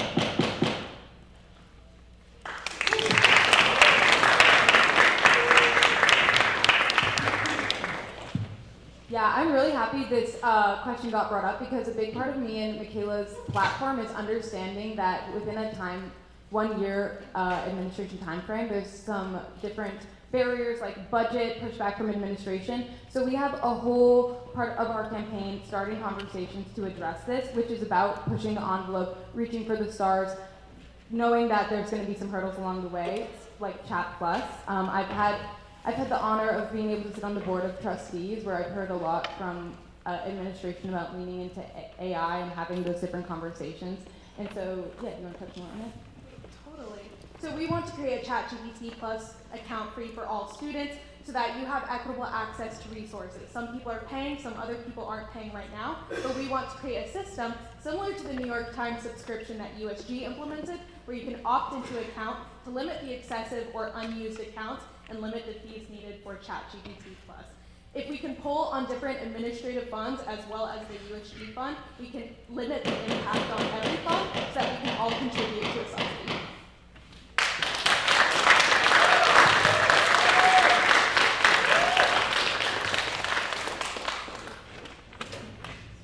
As future leaders, we want to know the current involvement of the candidates on the operations of USG and important occurrences on campus.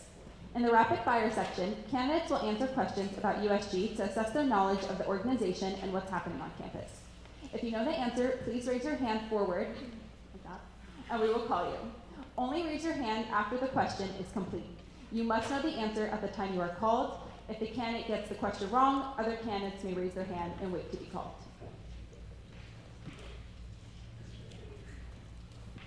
Our first question, how much is the USG budget? I saw John and Gwen first. As of right now, 2.3 million. That is incorrect.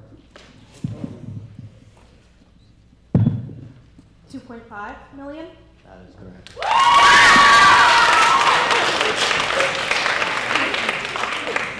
Again, only raise your hand after the question is done, because this is an easy one. What are the 3 branches of USG? Legislative, judicial, and executive.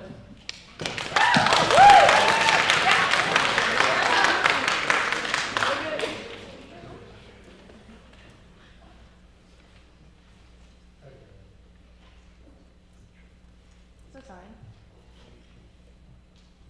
How many undergraduates are in the student body? 19,728. Yes?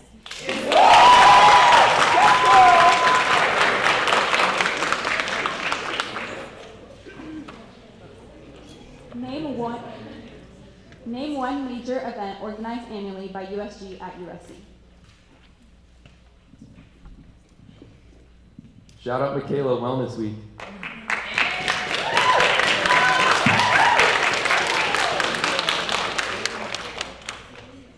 How many students were arrested last spring for camping to protest? Heydy? Was it 51? That is correct.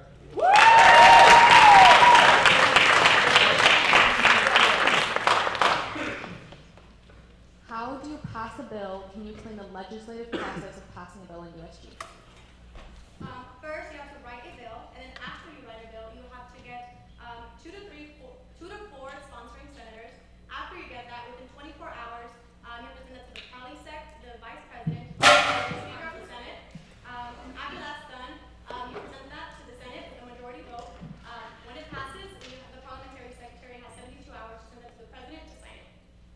correct.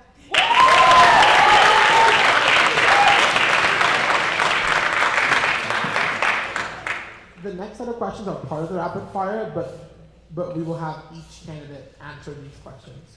And we'll do the same where we start with one side and we go down. So we'll start with you first. Can you please cite one policy from another ticket running with you and provide constructive criticism for them?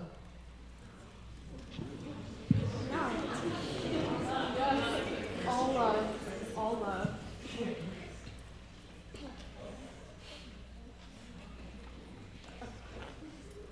We want to talk about Chat EDU from Ollie and Chichi. It's very similar, and we totally support what they're doing by bringing Chat EDU onto campus. And I totally appreciate that UPenn and other universities are bringing this platform to their students. However, we wanted to include ChatGPT Plus because this is more similar to the platform that you're working with when you go into the workspace. The workspace is already including ChatGPT into their day-to-day activities, and we want to make sure that students know exactly what platform they will be using when they leave the university. But we love the idea. We love it. We're in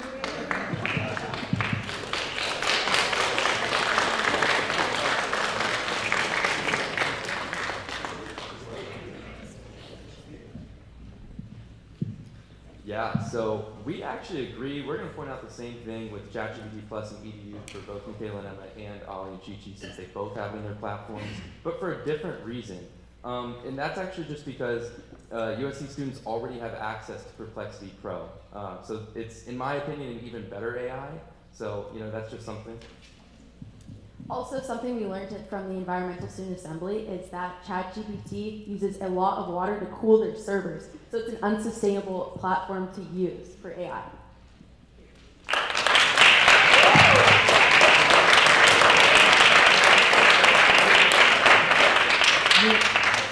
You won't get, there's no right of reply in this round because the idea is for them to pick on one ticket and provide constructive feedback. So yeah. I just want to remind everybody that this president and vice president role is strictly administrative and not project-based. It is an administrative role, and each platform should reflect on that. Our policy that we want to point out is the introduction of ChatGPT EDU as well as Plus, as the other two tickets have done as well, but for another reason. Ultimately, it comes down to funding. You have to pay for both of those programs, and we want to know, or well, the question that we have on our minds is where that funding would be coming from to make that possible.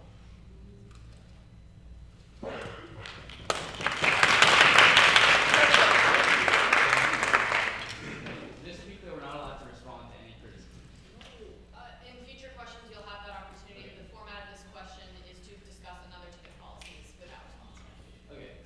The thing that we wanted to talk about was John and Gwen's EBT policy. So unfortunately, EBT will never be able to be accepted at tutor centers because, as someone who uses EBT myself, you're not allowed to get already made hot food from restaurants. So that is literally impossible to do. So I mean, you can definitely tweak that a little bit, but it is currently not possible.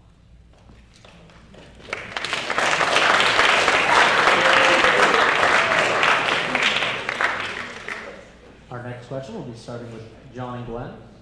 In your opinion, and reflective of your ticket's policies, what do you think the priority of the next USC president should be? So I think it's worth pointing out that our next USC president is going to be, he's going to be the interim president before the Board of Trustees picks another president. I think the goal of this president is just going to be continuity and to keep everything smooth. So that's why we pointed out earlier that we don't really think that the administration has an incentive to change the external barriers for the next year, which is why we didn't include it in our platform. But I think that this next president, from everything that I've read, he has a really amazing background as the general counsel and doing a lot of work with USC's legal cases in the past. Based on that background and reading a little bit about his story, I would think that his goal would be continuity and probably keeping things the same. And as presidential candidates, we need to know and be aware of that and just know how to work with a person like that.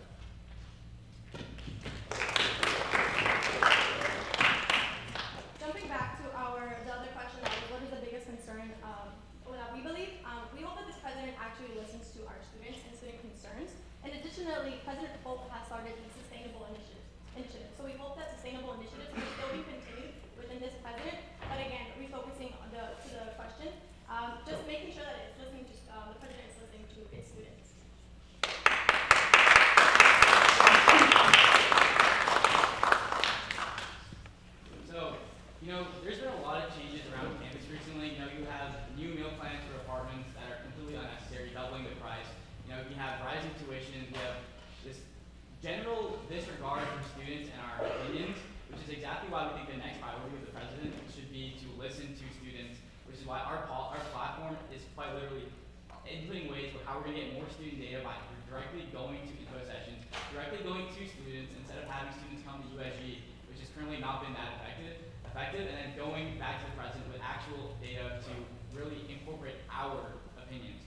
large disconnect between students and administration, and I think as PVP, you're in a really unique and cool position to kind of be able to bridge that gap and have a closer relationship with administrators. And so hopefully with the new interim president, we have the opportunity to collaborate more and encourage them to collaborate more with students.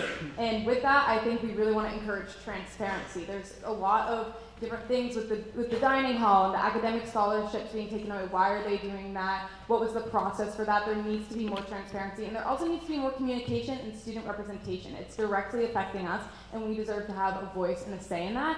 And within our administration, we really want to push the new interim president and the board of trustees, all the administration, to really hear us out on that.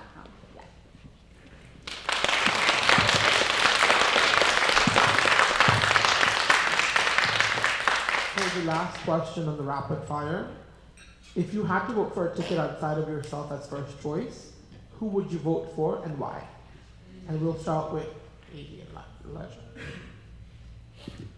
So myself and Heydy would put Mikaela and Emma as our second choice. We believe that First choice, sorry.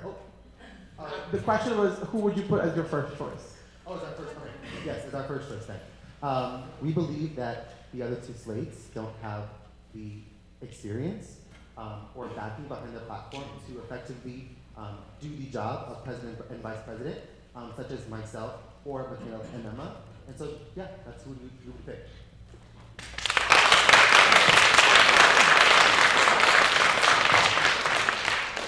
Are we allowed to respond to that? Because it's kind of calling me and John and Gwen out. Are we allowed to respond to that for 30 seconds? No. The candidates that we would definitely endorse or vote for are Mikaela and Emma, and the reason for that is they definitely embody what USG should be culturally, and they also have the experience behind them. I personally feel that some other candidates in this race are just kind of not what the culture of USG really needs, and their platforms are not really student-oriented and much more focused on what they want rather than what the students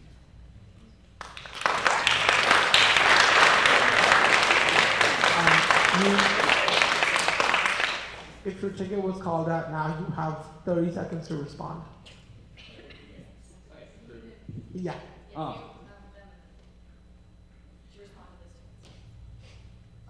Yeah. Yes, yes. Do we have to go first? I mean, you asked that. You wanted to respond. Oh, so yeah, now we, so 30 seconds. There was a claim that we don't have the full experience, full support. The fact is we do have the longest platform, 24 pages, most detailed out of any candidate. The fact is pretty much every candidate on the stage is going to do with the administrative work. We have the RSO platforms already built in. That is their main platform. However, we want to aim for the stars, shoot for the stars, land on the moon. When you have a new president coming in, this is the best time to enact big change rather than just sitting back and sitting idly by while the students lose trust if we don't actually do anything that affects them.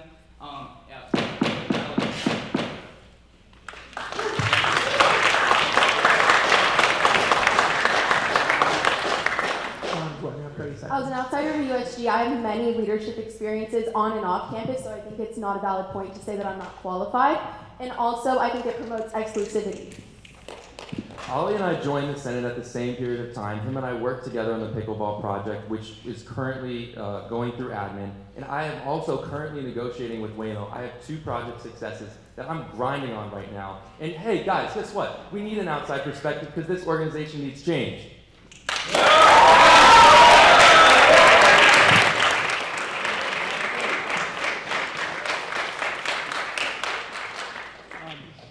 And then Mikaela, back to our original question of who would you vote for as first choice if it was not for yourself? Well, first we want to say that everyone up here has outstanding qualities. I will definitely serve them as a leader of USG. Even just campaigning and doing this election season is definitely a testament to the kind of leadership and ownership of what you can do in this organization. So we first really appreciate that every single ticket here has something to offer to USG. Yeah, and that being said, again, want to emphasize that every single person here has proven themselves and they deserve to be at this table. I think for us, just having worked with them before and with previous projects, Heydy and Elija really stand out to us. But again, like every single person at this table is incredible and deserves to be here.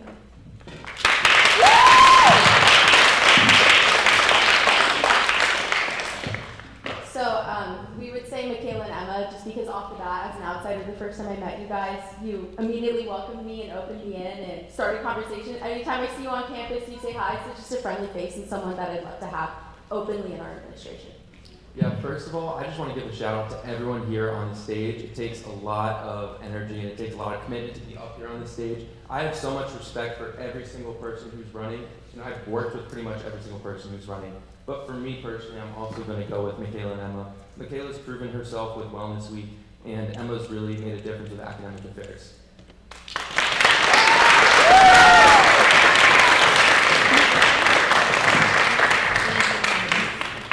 Now, in this next section, we'll be asking each ticket specific questions related to their policies as outlined in their platform promises. Informing these questions, we distributed by the Daily Trojan and Android Media 2 Trojans asking what they want to see in a ticket, as well as included what we as student media have determined is paramount to student life. Each ticket will have 1 minute to answer, and if another ticket is mentioned by name, they will have 45 seconds to respond. We will start with Heydy and Elija. Your ticket pledges to allocate more funds to the funding department to give RSOs more opportunities to receive funding from USG for events. How do you plan to foster transparent communication with those RSOs seeking funding, and how will you convince the funding department to give you those funds? Yeah, so first, again, going back to what I had originally said a couple questions ago, we hope to allocate more funding to the funding department through introducing rollover into our budget, as well as looking at historically underused funds within USG. Moreover, we hope that just within the funding department, we want to make sure that we are allowing and making sure that workshops as well as feedback systems are being upheld and implemented for the funding request process, so that RSOs know exactly what they're getting, I guess, themselves into, as well as all that comes with the request process, as well as all the different guidelines that have to be followed. And that's how we plan to stay transparent and communicative.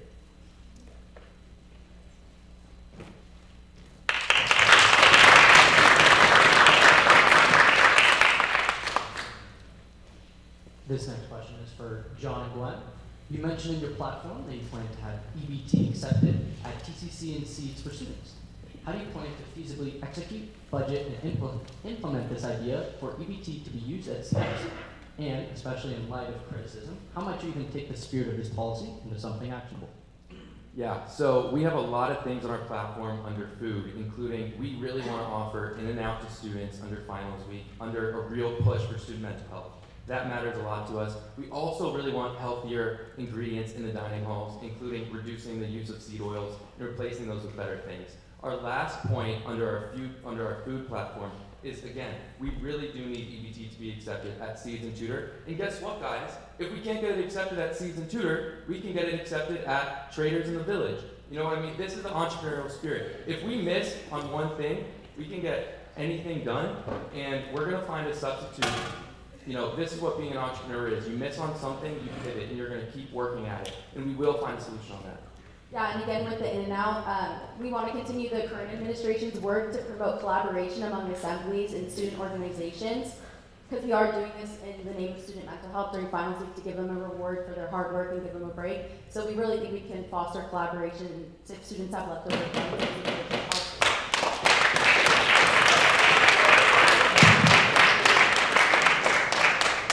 This next question is for Ali and Chichi. Your campaign has faced several challenges, including an investigation by the USG Judicial Council and your running mate stepping away. With the recent shakeup in your ticket and with Chichi stepping in late January as VP and your platform still remaining unchanged, are you and your new running mate fully aligned? And how do you plan to rebuild trust with the student body and demonstrate that you are the right candidate to lead USG? Yeah, absolutely. First of all, I would like to point out that the sanction that we received was a warning because the Judicial Council themselves admitted that it was literally impossible, like pretty much impossible. They did not actually specify how to avoid what we received. And second of all, there was a dissenting opinion that said we should have been guilty, not guilty on all of the charges, that were brought forth. And then going back to me and Chichi, Chichi and I have worked together already in a volunteer organization, the Mushroom Tea Project. We know each other well. We've worked well together before. And Chichi can explain, how she's aligned with my project. Yeah, when Oleg reached out to me and asked me to run as his VP, I was more than willing because of his platform. I think providing transparency to students, especially as an international student coming here who felt like their voice wasn't heard, especially freshman year, really, really spoke to me. And I want to ensure that other students on the USC campus don't feel the same way that I did coming into this school, feeling like they don't have a voice, feeling like they're not seen. I also think that the betterment of the student experience is a huge and so continuing with that.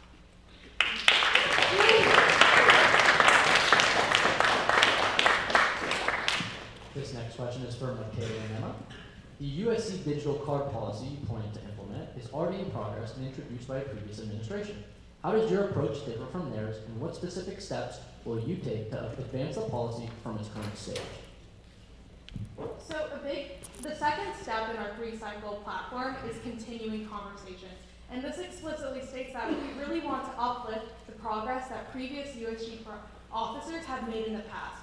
And that is mobile ID cards. The Jackadar and Liu administration really made progress on this, and as VP Liu's aide, I was able to help her on the research aspect of this project.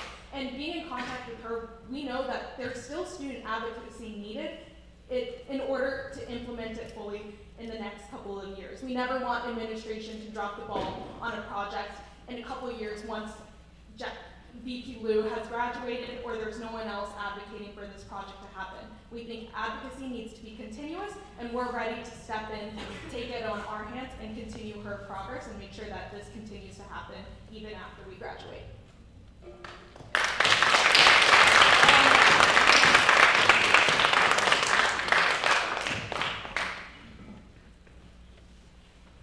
Heydy and Elija, back to you. Your platform includes terms like advocate, implement, and support, but it doesn't fully explain the specific actions you will take to achieve your goals. Could you highlight a few key initiatives of yours and provide concrete, actionable steps that you plan to take to bring these promises to life? Yes, I just want to clarify that.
editor-in-chief of the Breitfelder, we've had conversations with the current president and vice president about potentially including the DT in the student fee as one way to increase our funding, which would be a very long and difficult process to enact. You mentioned that you want to restore the DT's funding. So how do you plan to do that, as well as making sure you still have funds for your other initiatives, such as in and out during finals or LinkedIn Premium for all students? So the big thing with funding is there's a lot of funding every year that goes wasted that people aren't using. So I think that rollback funding, we can see where we can cut it out. If organizations, obviously we don't want to take anyone's funding, but if they didn't use it all or they don't need it all, we can work with them and communicate with them to make sure that we can use that leftover to do that. Also, I did read a statistic this morning that I think it was 5 years since we haven't increased the fee in 5 years. So if we could even increase that by like $1 or $2, something that wouldn't even be a big financial barrier to students, if that's how we can get your funding, we would love to help collaborate on that. It's very simple, guys. The Daily Trojan deserves to print every single day of the week, not just Monday, Tuesday, Friday. We feel like that's an absolute scam. That's why it's a big part of our platform. In order to do that, a lot of our other projects, we're gonna be scrappy, just like we said. That's the edge that we bring to USG over every single other ticket on this stage right now. Because we're entrepreneurs, we know how to get stuff done. We know how to do stuff with limited funding, just like my Waymo project. We will execute on this.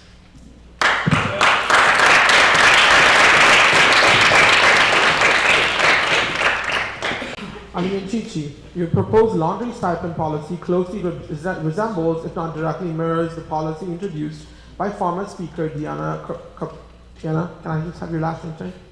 Carpio, thank you, which is already being implemented by a committee. Given that this initiative is already in motion, how does your platform differ? Are you building upon this existing effort or simply reaffirming a policy that's already in progress? Yeah, absolutely. I'm glad you asked this question. Diana did a great job of proposing the stipend and passing it before she left the Senate. We want to make sure this gets expanded upon during our time as president and vice president. Stanford and Dartmouth and multiple other schools have free laundry in their housing. We want to continue to expand and build upon great initiatives in USG. And one of those examples is the laundry stipends and expanding to more students in USG housing.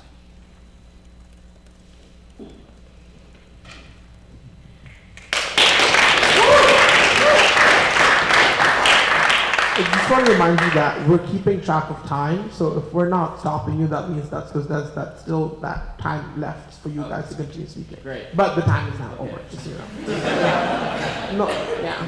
But no pressure, Phil. If you finish answering, that's completely okay. The next question is for Mikaela and Emma. ChatGPT Plus offers advanced features such as image generation, data analysis, faster responses, and access to newer tools. Many college students are already using the free version, but not the Plus. Professors we've spoken to have expressed concerns about the unethical use of AI in academics. Your policy proposes providing all students with access to a more advanced version. Given the frequent academic integrity violations reported each year, many even within our own university, beyond just the feasibility, is this really something you want to encourage and why? Yeah, we really wanted to talk more about ChatGPT and kind of the mission of the project, which started as mainly equitable access to educational resources, but actually from getting feedback from students about both the environmental aspect and from professors about the integrity of it, we've kind of had a switch in our angle, which is now we are focusing on the ChatGPT do's and don'ts, how to properly and most effectively use ChatGPT in the classroom, because a lot of classrooms and professors are leaning into AI. There are whole classes about it. I know our administration is for it. So it's how do we use it effectively? How do professors know how to use it? And really advocate for that. And then also with the environmental aspect, that's where the effectiveness comes in, how to best use it, because we can't stop people from using ChatGPT. It's inevitable, and we want people to be able to use it in the classrooms. However, we want to make sure people know how to use it to the best standards. Yeah. I can touch on that. It's really about...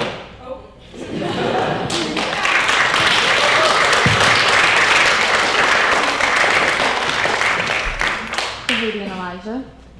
Your ticket is the only one to explicitly include a representation section that details your promised efforts to bolster DEI through programs and centers like EEO-TICS and Tommy's Closet. Given the national climate, how do you plan to advocate for DEI policies and programming in the face of political division on a topic of DEI nationwide, but specifically on our campus as well? Yeah, what a great question.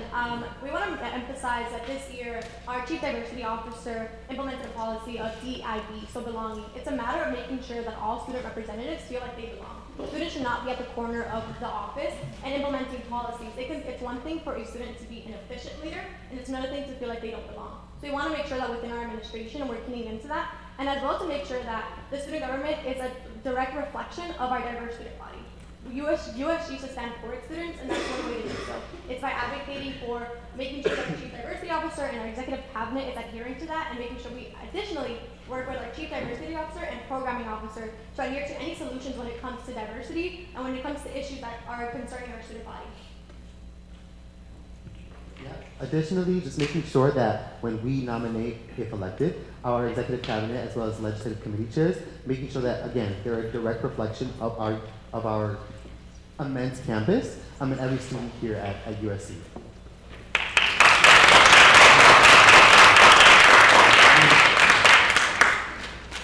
For John Gwen, your ticket is the only one that does not mention RSO funding or registration, which was one of the most frequently raised concerns in our student survey.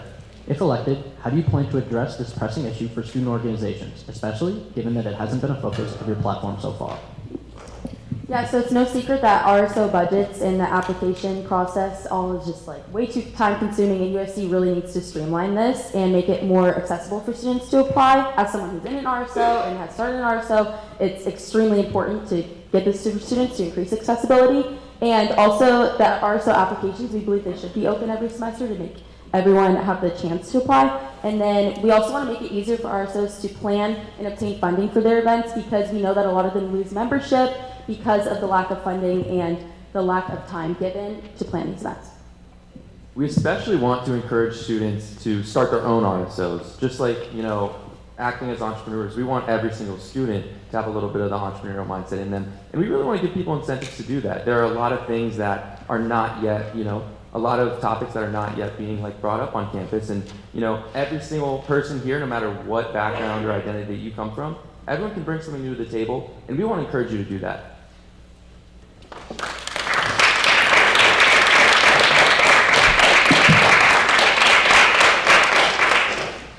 Back to Ali and Chichi.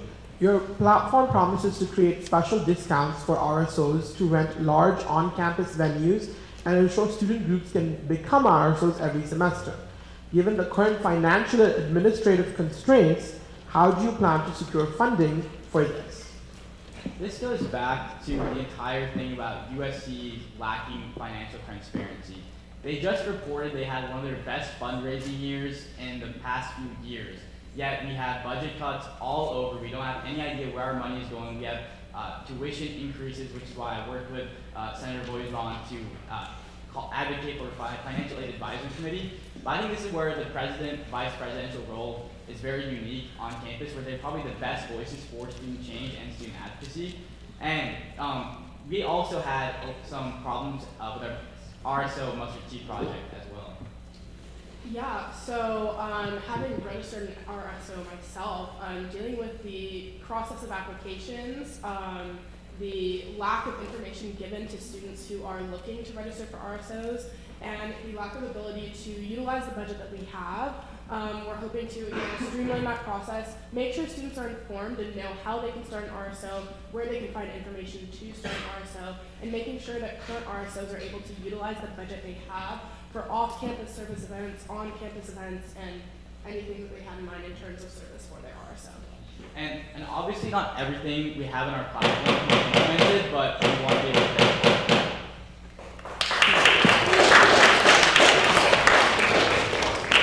Mikaela and Emma, for your final question.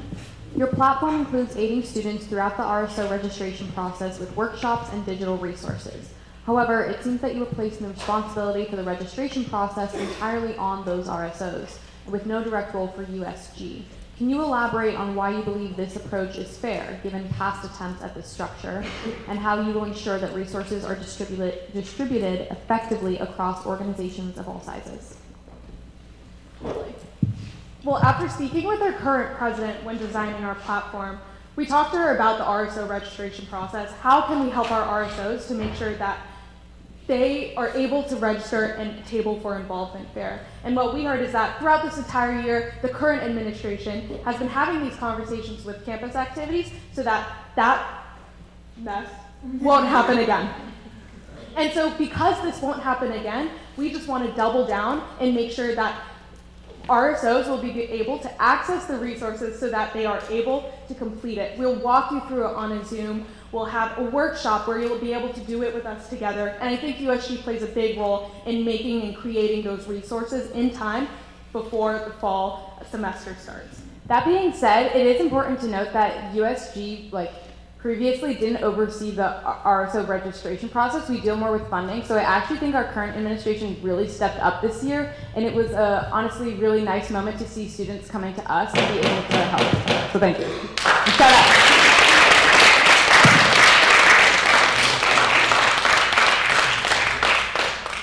Now, candidates, it's your time to pick one ticket and ask them a question on a policy, experience, or anything else you might have for them. Each ticket will have 1 minute to respond. We'll start with Ali and Chichi. What question do you have for another ticket? I would like to ask John and Gwen, what exactly makes you think seed oils are the biggest priority for USC dining halls? And what scientific research do you have to back up the claims that they are unhealthy when Heart.org says it's a lot of misinformation. It actually lowers cholesterol, and just in general, oil is used. When you use it in moderation, it's completely fine. So I'd like to know what your sources are in that, why you think that's a priority, when currently that's kind of just like a misinformation talking point being used. So I'm really into health and wellness, so a lot of the research I do, they cause a lot of inflammation, and that's not our main subject under food. It's a very small subject under food, and we just want to increase student health and wellness in any way we can. And part of that is getting students more involved in the choices we have at the dining halls. So if a lot of students are concerned about seed oils, we want to bring that concern up and have them have the choice to voice that to USC dining and have more options of what they want to eat, because there's a lot of dissatisfaction. I lived on campus last year. I had to eat at the on-campus facilities, and I wasn't always happy with the choices that were there, and I had no say in that. So just things like that, because the seed oils are not the main argument. I think every single person in this room can agree that students deserve better options in the dining halls. Make our dining halls great.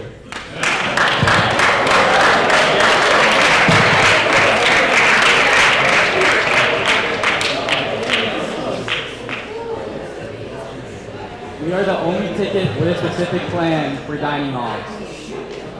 Mikaela and Emma, what is your question for another ticket? We have a question for Ollie and Chichi. You both are very involved on campus, and we commend you for being a part of so many RSOs. We wanted to know what's a challenge you face in those RSOs, what lessons have you learned, and what will you take coming into your role as USC PPP, or potentially? I can start us off. Being involved in a lot of different RSOs on campus, I think I get a very diverse experience of USC. I'm in Greek life. I'm also in modeling Gwen. I'm also in a consulting club. And being in a consulting club especially has taught me how to really manage projects, how to get that administrative side of things, how to make things optimized for actual nonprofits around USC and in the LA community. So those experiences have helped me get involved with not just the LA community, but also the USC community, and really enhance my professional capabilities. Yeah, I definitely think for me, I'm currently working on the executive board of the Alpha Phi Panhellenic Sorority and working on the executive board of the SNC project, which is homeless outreach. I think I've definitely learned the art of delegation, for sure, and learning how to boost involvement from students on campus. I think working in both of those organizations, I've seen how many students actually don't have the chance.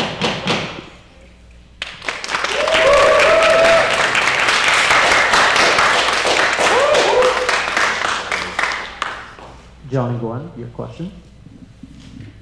My question's for Heydy and Elija. So you pride yourselves on being the most qualified, and we do appreciate all the work you've done in USG, but we do just want to learn a little bit more about the projects that you've done in your time. What a great question. Where do I start? I mean,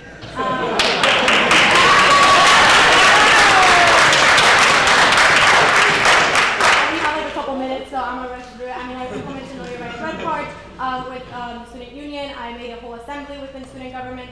Recently opening up the Buddhist Shrine Room that should be opening up this month. The first ever. I'll let Elija also have space to talk about this. Yeah, First, I want to touch on my experience with RSOs this past semester.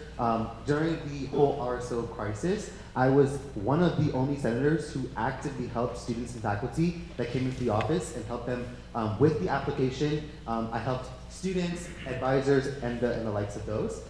In addition to those, I've been working on a few projects this year. Some of those being the restructuring of the enrollment fair to provide better visibility to RSOs and make the entire event a true event for campus, as well as the introduction of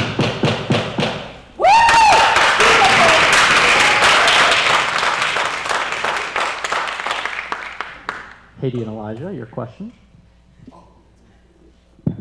My question is to John and Gwen. Given the recent judicial opinion about breaking the elections code, how do you plan to ensure that there is transparency within your industry?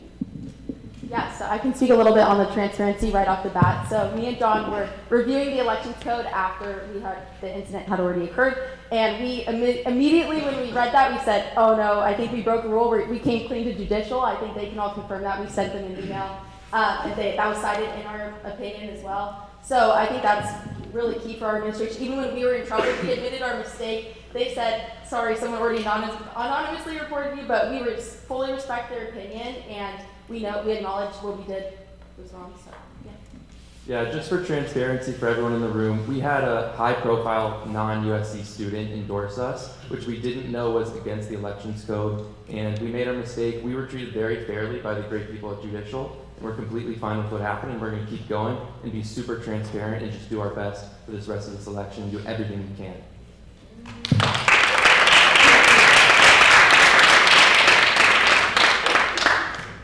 All right, next we are going to move on to audience questions.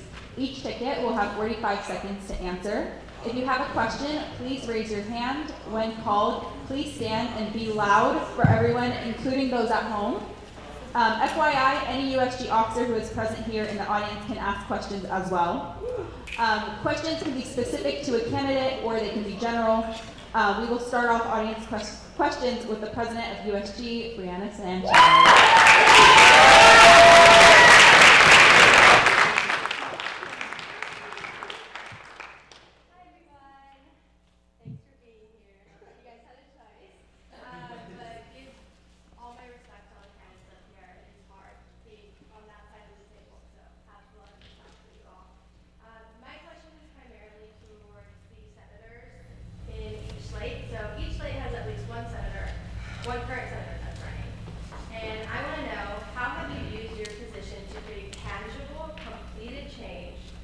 since the start of the fall semester?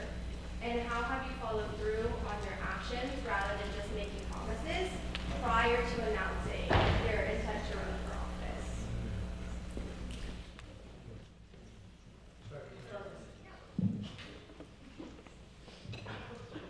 I have absolutely loved working with the Wellness Committee this past semester. So when I came into my position as senator, a lot of the projects that I wanted to work on were wellness focused. So that's like metro product access, continuing the subsidy on Plan B.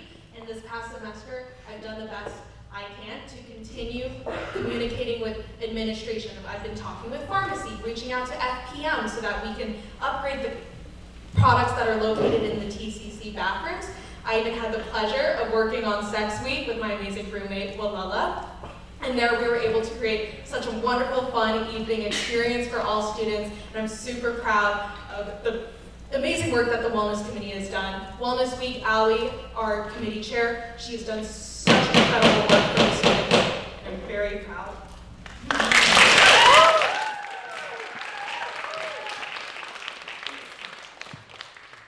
Bree, thank you so much for that question.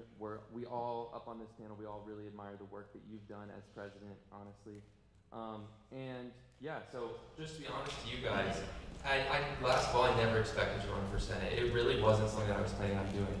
But I felt called to do it because I heard of a bunch of just different little things that students wanted that weren't really acknowledged in USG. And I mean, I did feel called to do it, and I ran a really streamlined campaign on basically two things. I was like, let's try to build pickleball courts on campus, and let's try to get students discounted access to Waymo. And We've worked really hard in advocating for these pickleball courts. I'd like to give credit to Ollie as well, who has done a lot of great work with me on that project. And you know, we did a lot of great work with admin. And then on the Waymo project, you know, we're negotiating with them this week on Thursday with Waymo representatives in LA. You guys did kind of Waymo rides, so I'm hoping to continue this trend.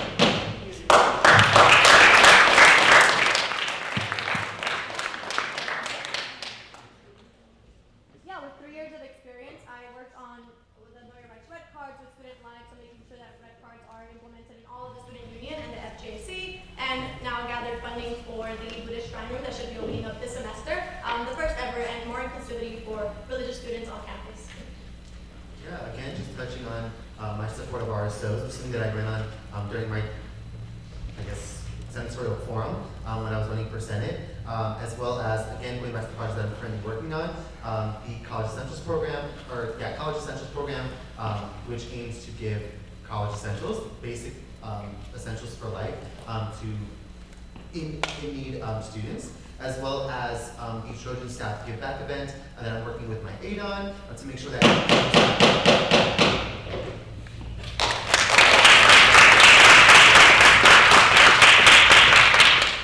Yeah, so obviously John already touched on this. Me and him came into the Senate, you know, without any experience in USG. So it kind of took a while to hit the ground running, but I think, you know, shout out John as well. We worked really hard on, you know, getting pickleball courts back, and then that's a project that's now being worked on by admin. So I consider that a success. And also, I know a lot of people, you know, I ran on Raising Cane's. You know, what happened to Raising Cane's?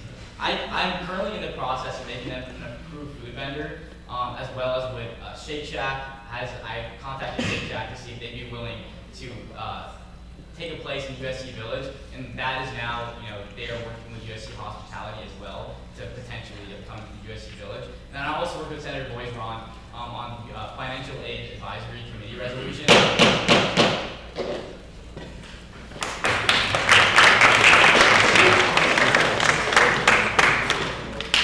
If you have a question, please raise your hand. The individual in the blue jacket. Please speak up. Okay. Hi guys. So one of the biggest issues with how USG is perceived is that when you propose projects or try to enact change on campus, the administrator is supposed to know all the time, whether that's through the budgets or legal barriers or lack of resources. So my question is to you guys is how will you equip USG members in your administration with the resources to pivot from these roadblocks so that students don't lose faith in our student government? Is this for everybody or for everyone. Yeah. We'll start with John and Gwen. Patrick, that's a really great question about encountering roadblocks and encountering, you know, funding obstacles. And I'd just like to point out again, I mean, I've said this a couple of times tonight, I mean, this is what we do as entrepreneurs, right? We're used to doing projects. Honestly, Patrick, you and me, in our work with Tony Maza, Director of Transportation, on our Waymo Discounted Rides project, we know exactly about that, right? And we've been communicating with him this week. And guys, for full transparency, we originally pitched this Waymo project as, look, we're trying to replace Thrift with Waymo. And then we realized after talking to administrators, students, and other people in USG, we realized, look, that's actually not the best idea. Why don't we work alongside Thrift? If Thrift is 6 p.m. to 2 a.m., why don't we do a daytime thing?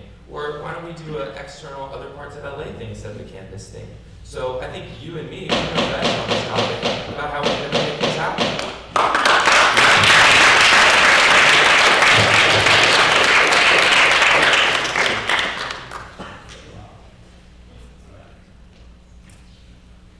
Yeah, for us, it's very important that we know, that we stress that a no just means to move up the line, or move up the ladder, I should say. And so we really want to make sure that we're taking into account the efforts of past USG members, making sure that those who come to the organization next year and the year after that understand what works and what has worked and what can be remedied to work better. Also, another thing when dealing with administration is data. We want to make sure that every person within USG knows that when going to administration, data is the #1 thing that you must have to prove your point.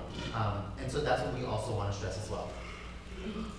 Yeah, I mean, with campus access, we were initially told nothing. It just means more advocacy within our part.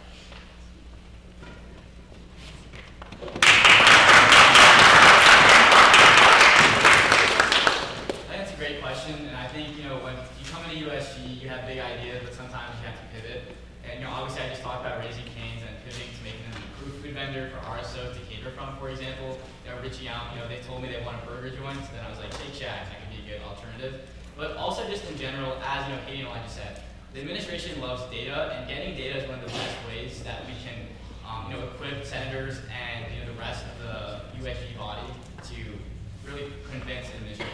Yeah, we've mentioned it a couple times tonight, but surveys and questionnaires for students is exactly how we're going to get that data and how we're going to get those numbers to present to our administration. And with the new administration coming in, we hope to take a very hardline stance on the role of USG on legislation and make sure that student voices are heard and represented.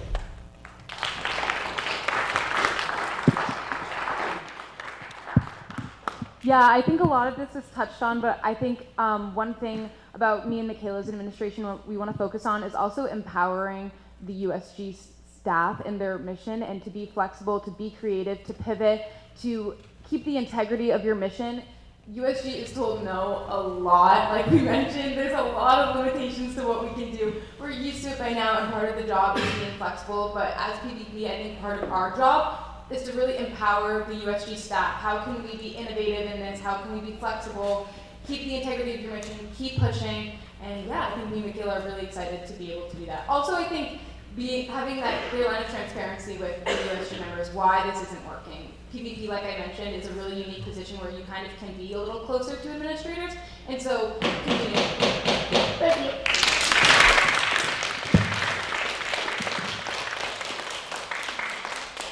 Thank you.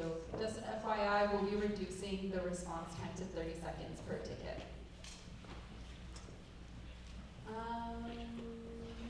Yes.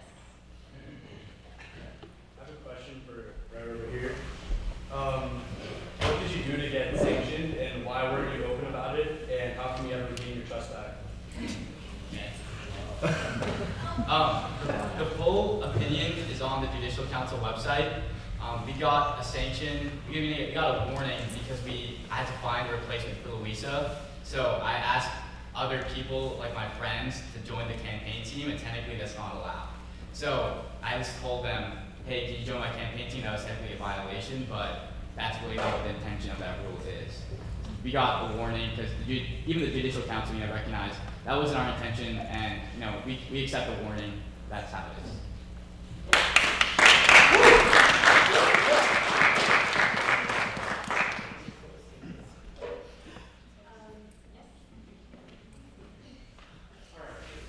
So, last October, a professor had told the University of Kansas student that was right-wing that he should be shot in the back.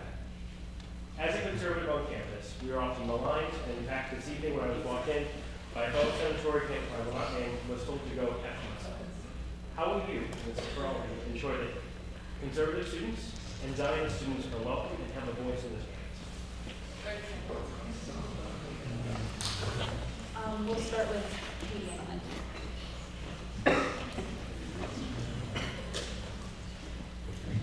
Going back to our main point, USG represents all its students. It's about balancing, just connecting you with administration. As student representatives, we gotta make sure that the student government stands by you, and it's connecting you with administration as much as possible.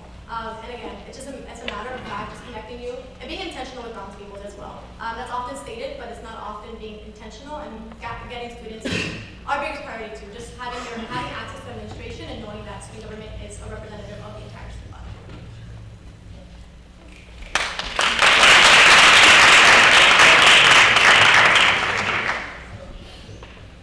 A huge part of our platform is getting direct input from students, so hearing from you guys about your experience and being able to, again, connect you directly with administration and be able to help you out and understand and hear you guys' voices with whatever issues you guys may be facing on campus. Yeah, that's why a big part of our platform is really going directly to clubs, not just during the campaign season, but during the academic year, and actually hearing your guys' voices, what you guys want, because a lot of students don't want to seek out a USG survey on Instagram and fill it out. They want you to just come to them and ask them, and you can record the feedback.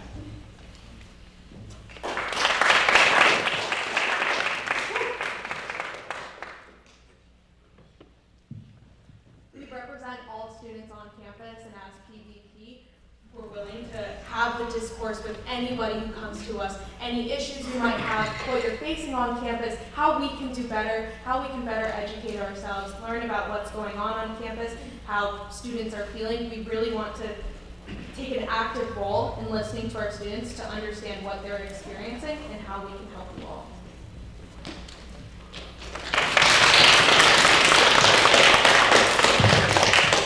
First of all, I want to say I'm really sorry that that happened to you. No one should ever be called that or treated like that.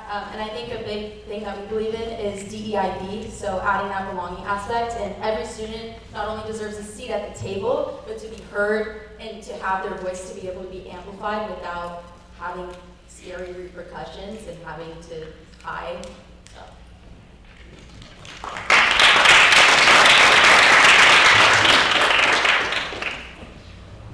Thank you. We're going to limit the questions to people who have specific ones for a specific ticket. So if you do, please raise your hand. Yes. Thank you. And if you can, please try and project, so especially the people at home watching the live stream. Okay, so my name is Samira. First, I want to say great job, everyone. I know it's not easy, and you're doing a wonderful job, so clap.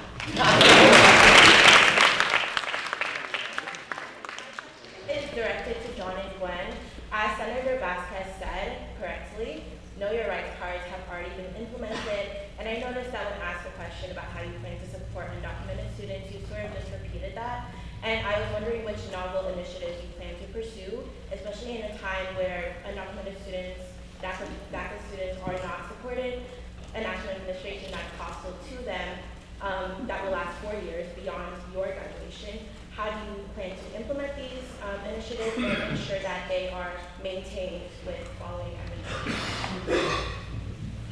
Well, I think it's okay that, like, a great thing about all of us being up here is that we can agree with each other on the initiatives we want to do. I think that's a beautiful thing about all of us running is that we can have similar perspectives and want to amplify those voices. And they should know their rights, and we should do everything we can to support them and uplift them and give them a communication and see what they need directly from us as well. Yeah, and last org-wide for USG, we had some really amazing speakers come talk about undocumented students' rights on campus, and we've heard a lot of great ideas. I'd love to give a lot of credit to Elija for the work that they've done.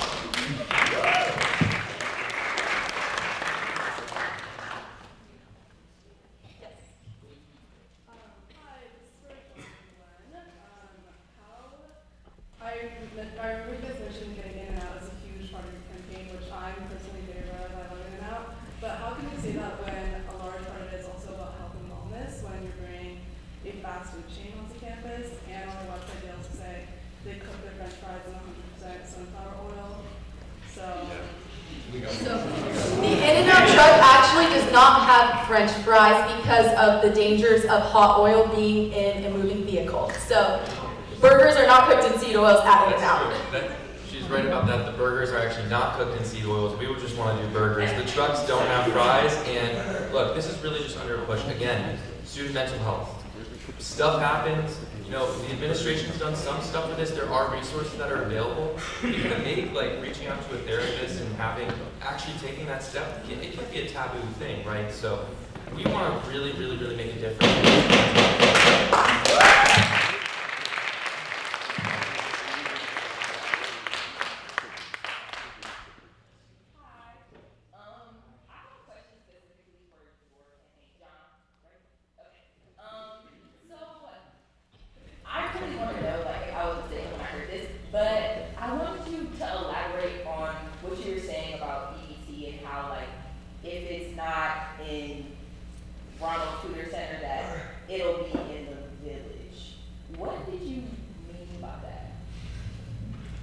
Well, I can just start from I know we are one of the other candidates set TCC, but I think we wanted to be accepted at TCC because maybe we can offer other options also at TCC that aren't the hot package, that aren't like ready to go, and like how we can implement foods that actually qualify for EBT in TCC.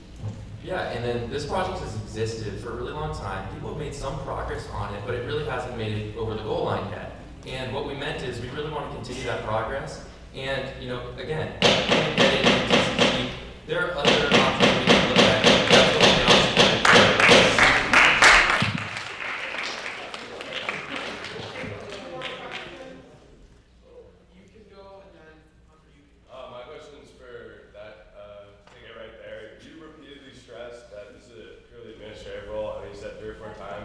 and he even said verbatim that the role is not about projects. And so when you're running a campaign based on projects, I'm wondering if you're elected, will you focus on those projects or will you focus on administrative? What does the administrative look like, and then how do you run a campaign on projects if the job isn't about projects? What a great question, actually. One thing that's been repetitively said here is that nobody cares about USG and about trust. One way that we actually do that is by actually making a campaign that's truthful and as realistic as possible. And that's why we've repetitively said that it's an administrative role, because we don't want to fall into a pattern that is unrealistic and is just gravitating towards students. So to your question, how will we work on projects? Well, we will work by leading by example. I've been in the organization for 3 years, so I would know how to efficiently support our members who are working on projects, whether that's our chairs, our senators, and all of our leaders in our community to make sure that they're efficient in running their projects.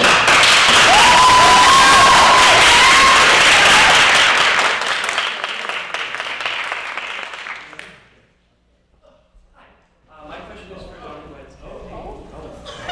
Sorry, and honestly, you just ask a question.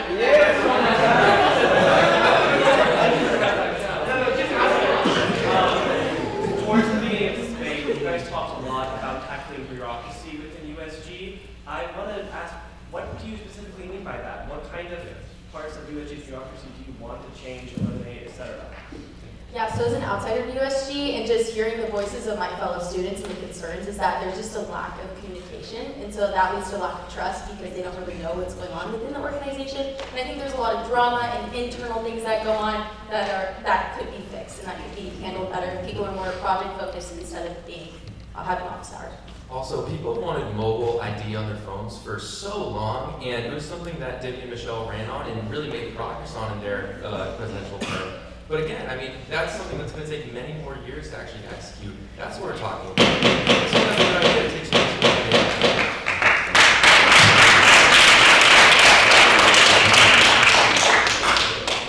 Thank you so much. We're going to end our audience question.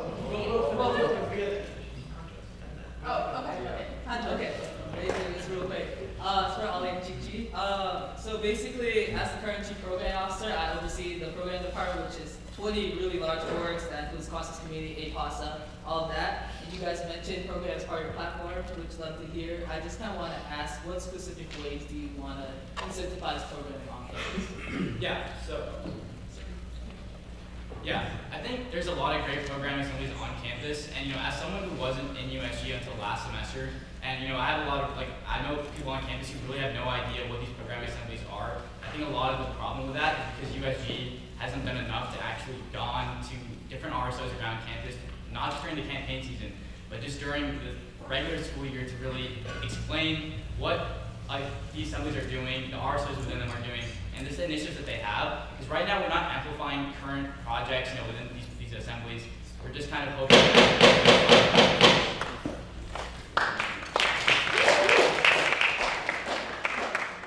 Now we'll be ending our audience questions with Vice President Dane Spray.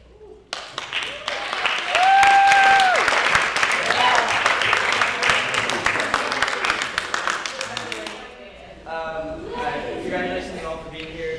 I'm sure each and every one of you do a great job at the role you're looking for.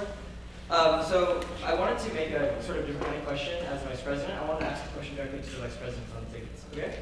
So while experiences and projects and deliverables are important, I'm speaking particularly to the Vice Presidential candidates here. How can you show that you have the administrative skill set and the institutional knowledge of USG necessary to be Vice President? Since Vice President is also in charge of all of the committees, can you give us your favorite committee and your favorite completed project they've done this year?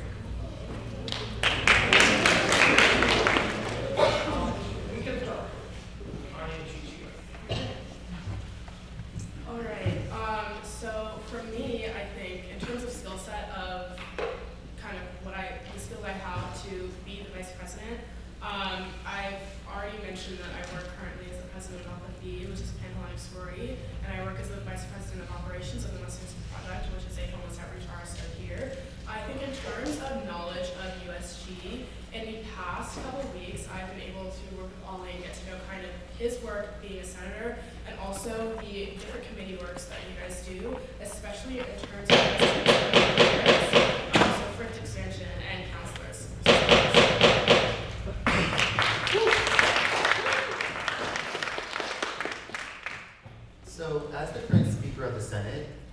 actually directly with the Vice President currently, along with the CEO, to oversee the project proposal approval process. I have been able to look at projects, know what makes a good project on feasibility and other things as well. On top of that, as far as committees go, I currently sit on the Sustainability Campus Infrastructure Committee, so I think it's only right that I say the Sustainability and Campus Infrastructure Committee is my favorite currently. But as VP, I will all the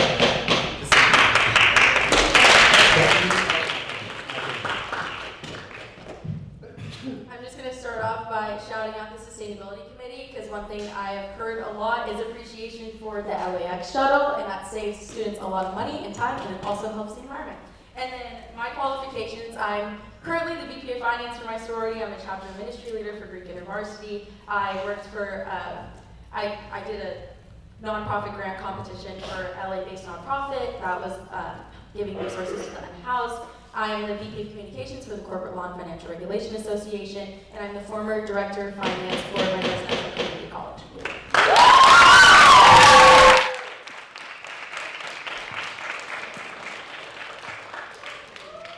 Okay, yes, I love this question. I started off as a general member of the Accessibility Committee at my time in USG, fell in love with the legislative branch, decided to be chair, or applied to be chair of the Academic Affairs Committee, and I came in with wanting to kind of rebuild the committee, get us out there, and I've gotten the opportunity to collaborate with almost every single committee, a bunch of senators. I've seen firsthand the work that the legislative branch does and how important and impactful it is. So obviously academic affairs has to be my favorite. And then in terms of stuff I've done expanding study spaces on campus, an undergraduate advisory group, and yeah, there's more like that.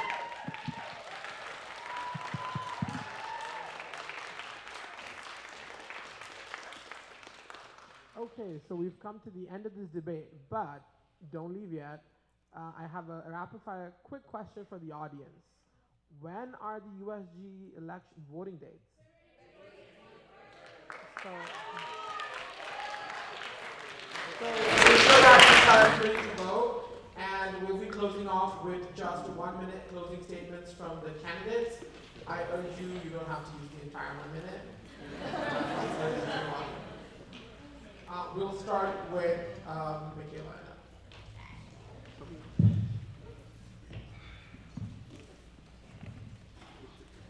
When deciding whether to run for president and vice president, Emma and I had a lengthy call going back and forth on our vision for next year. We both agreed that we didn't want to run unless we truly believed in the platform that we're running on. We are beyond excited about the initiatives that we've discussed tonight, and most importantly, our love for each other and USG runs so deep. Our past USG experience guarantees a seamless transition into the school year and will bring efficiency, dependability to our roles. We hope starting, continuing, and concluding conversations resonates with you. We are going to build the dream USC experience for all students, and your vote for Mikaela and Emma will help us do so. Yeah, and then, sorry guys, it would be a true honor and a privilege to be able to be your vice president and to represent the amazing students at USC. And me and Mikaela wouldn't run for this if we didn't love it and have full confidence in our ability to do so. Because at the end of the day, we work for you, we want to represent you. And yeah, it would be an honor and privilege for you guys to vote for us. We want you to vote in general, so get out there February 18th.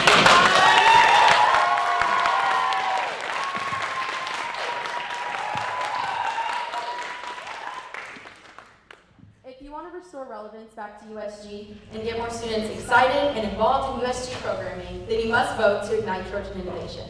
We are go-getters and we don't quit until we get things done. We will work with admin to make sure all the work we do is transparent and that communication is the first priority. We are not doing this for a resume or for personal gain. We are compelled to run because we see that we can reform and revitalize USG here on our lovely campus that we care so much about. The only thing that can fix USG is the entrepreneurial mindset, and we're here, we have such a big chip on our shoulder to really make a change here. I love this school so much. If you want to vote for, ignite Trojan innovation with John and Gwen. Let's go. Yeah!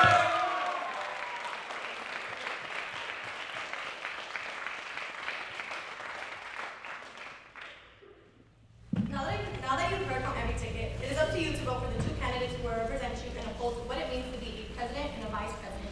Me and Elija have looked into the systems in place that USG controls and making sure that we improve them to give power back to students. Although our platform isn't as glitz and glam, We are ensuring feasibility, truth, and progress. Our commitment is to the success of USG so that your student government once again represents and works for you as well as gives you power. The last thing we want is for your student government to feel like a removed body from your experience here at USC. And that is what we will work to combat. From this debate, it has become clear that Heydy and Elija are the best ticket for you all. So don't forget to vote Heydy and Elija, delivering the USG that you want to see! Yeah!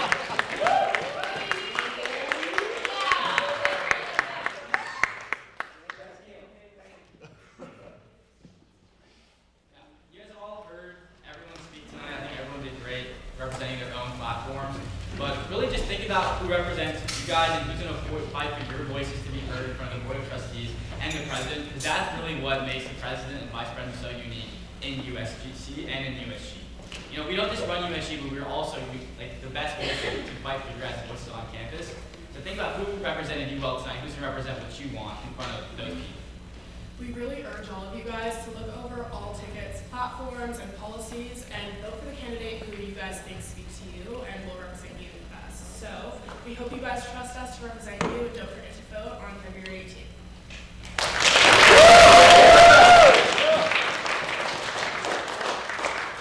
Thank you all so much for your time today and for your thoughtful answers. And for those who came to listen, this is the end of the presidential and vice presidential debate. As a reminder, voting for candidates runs from February 18th through the 21st. Thanks for coming and be sure to vote.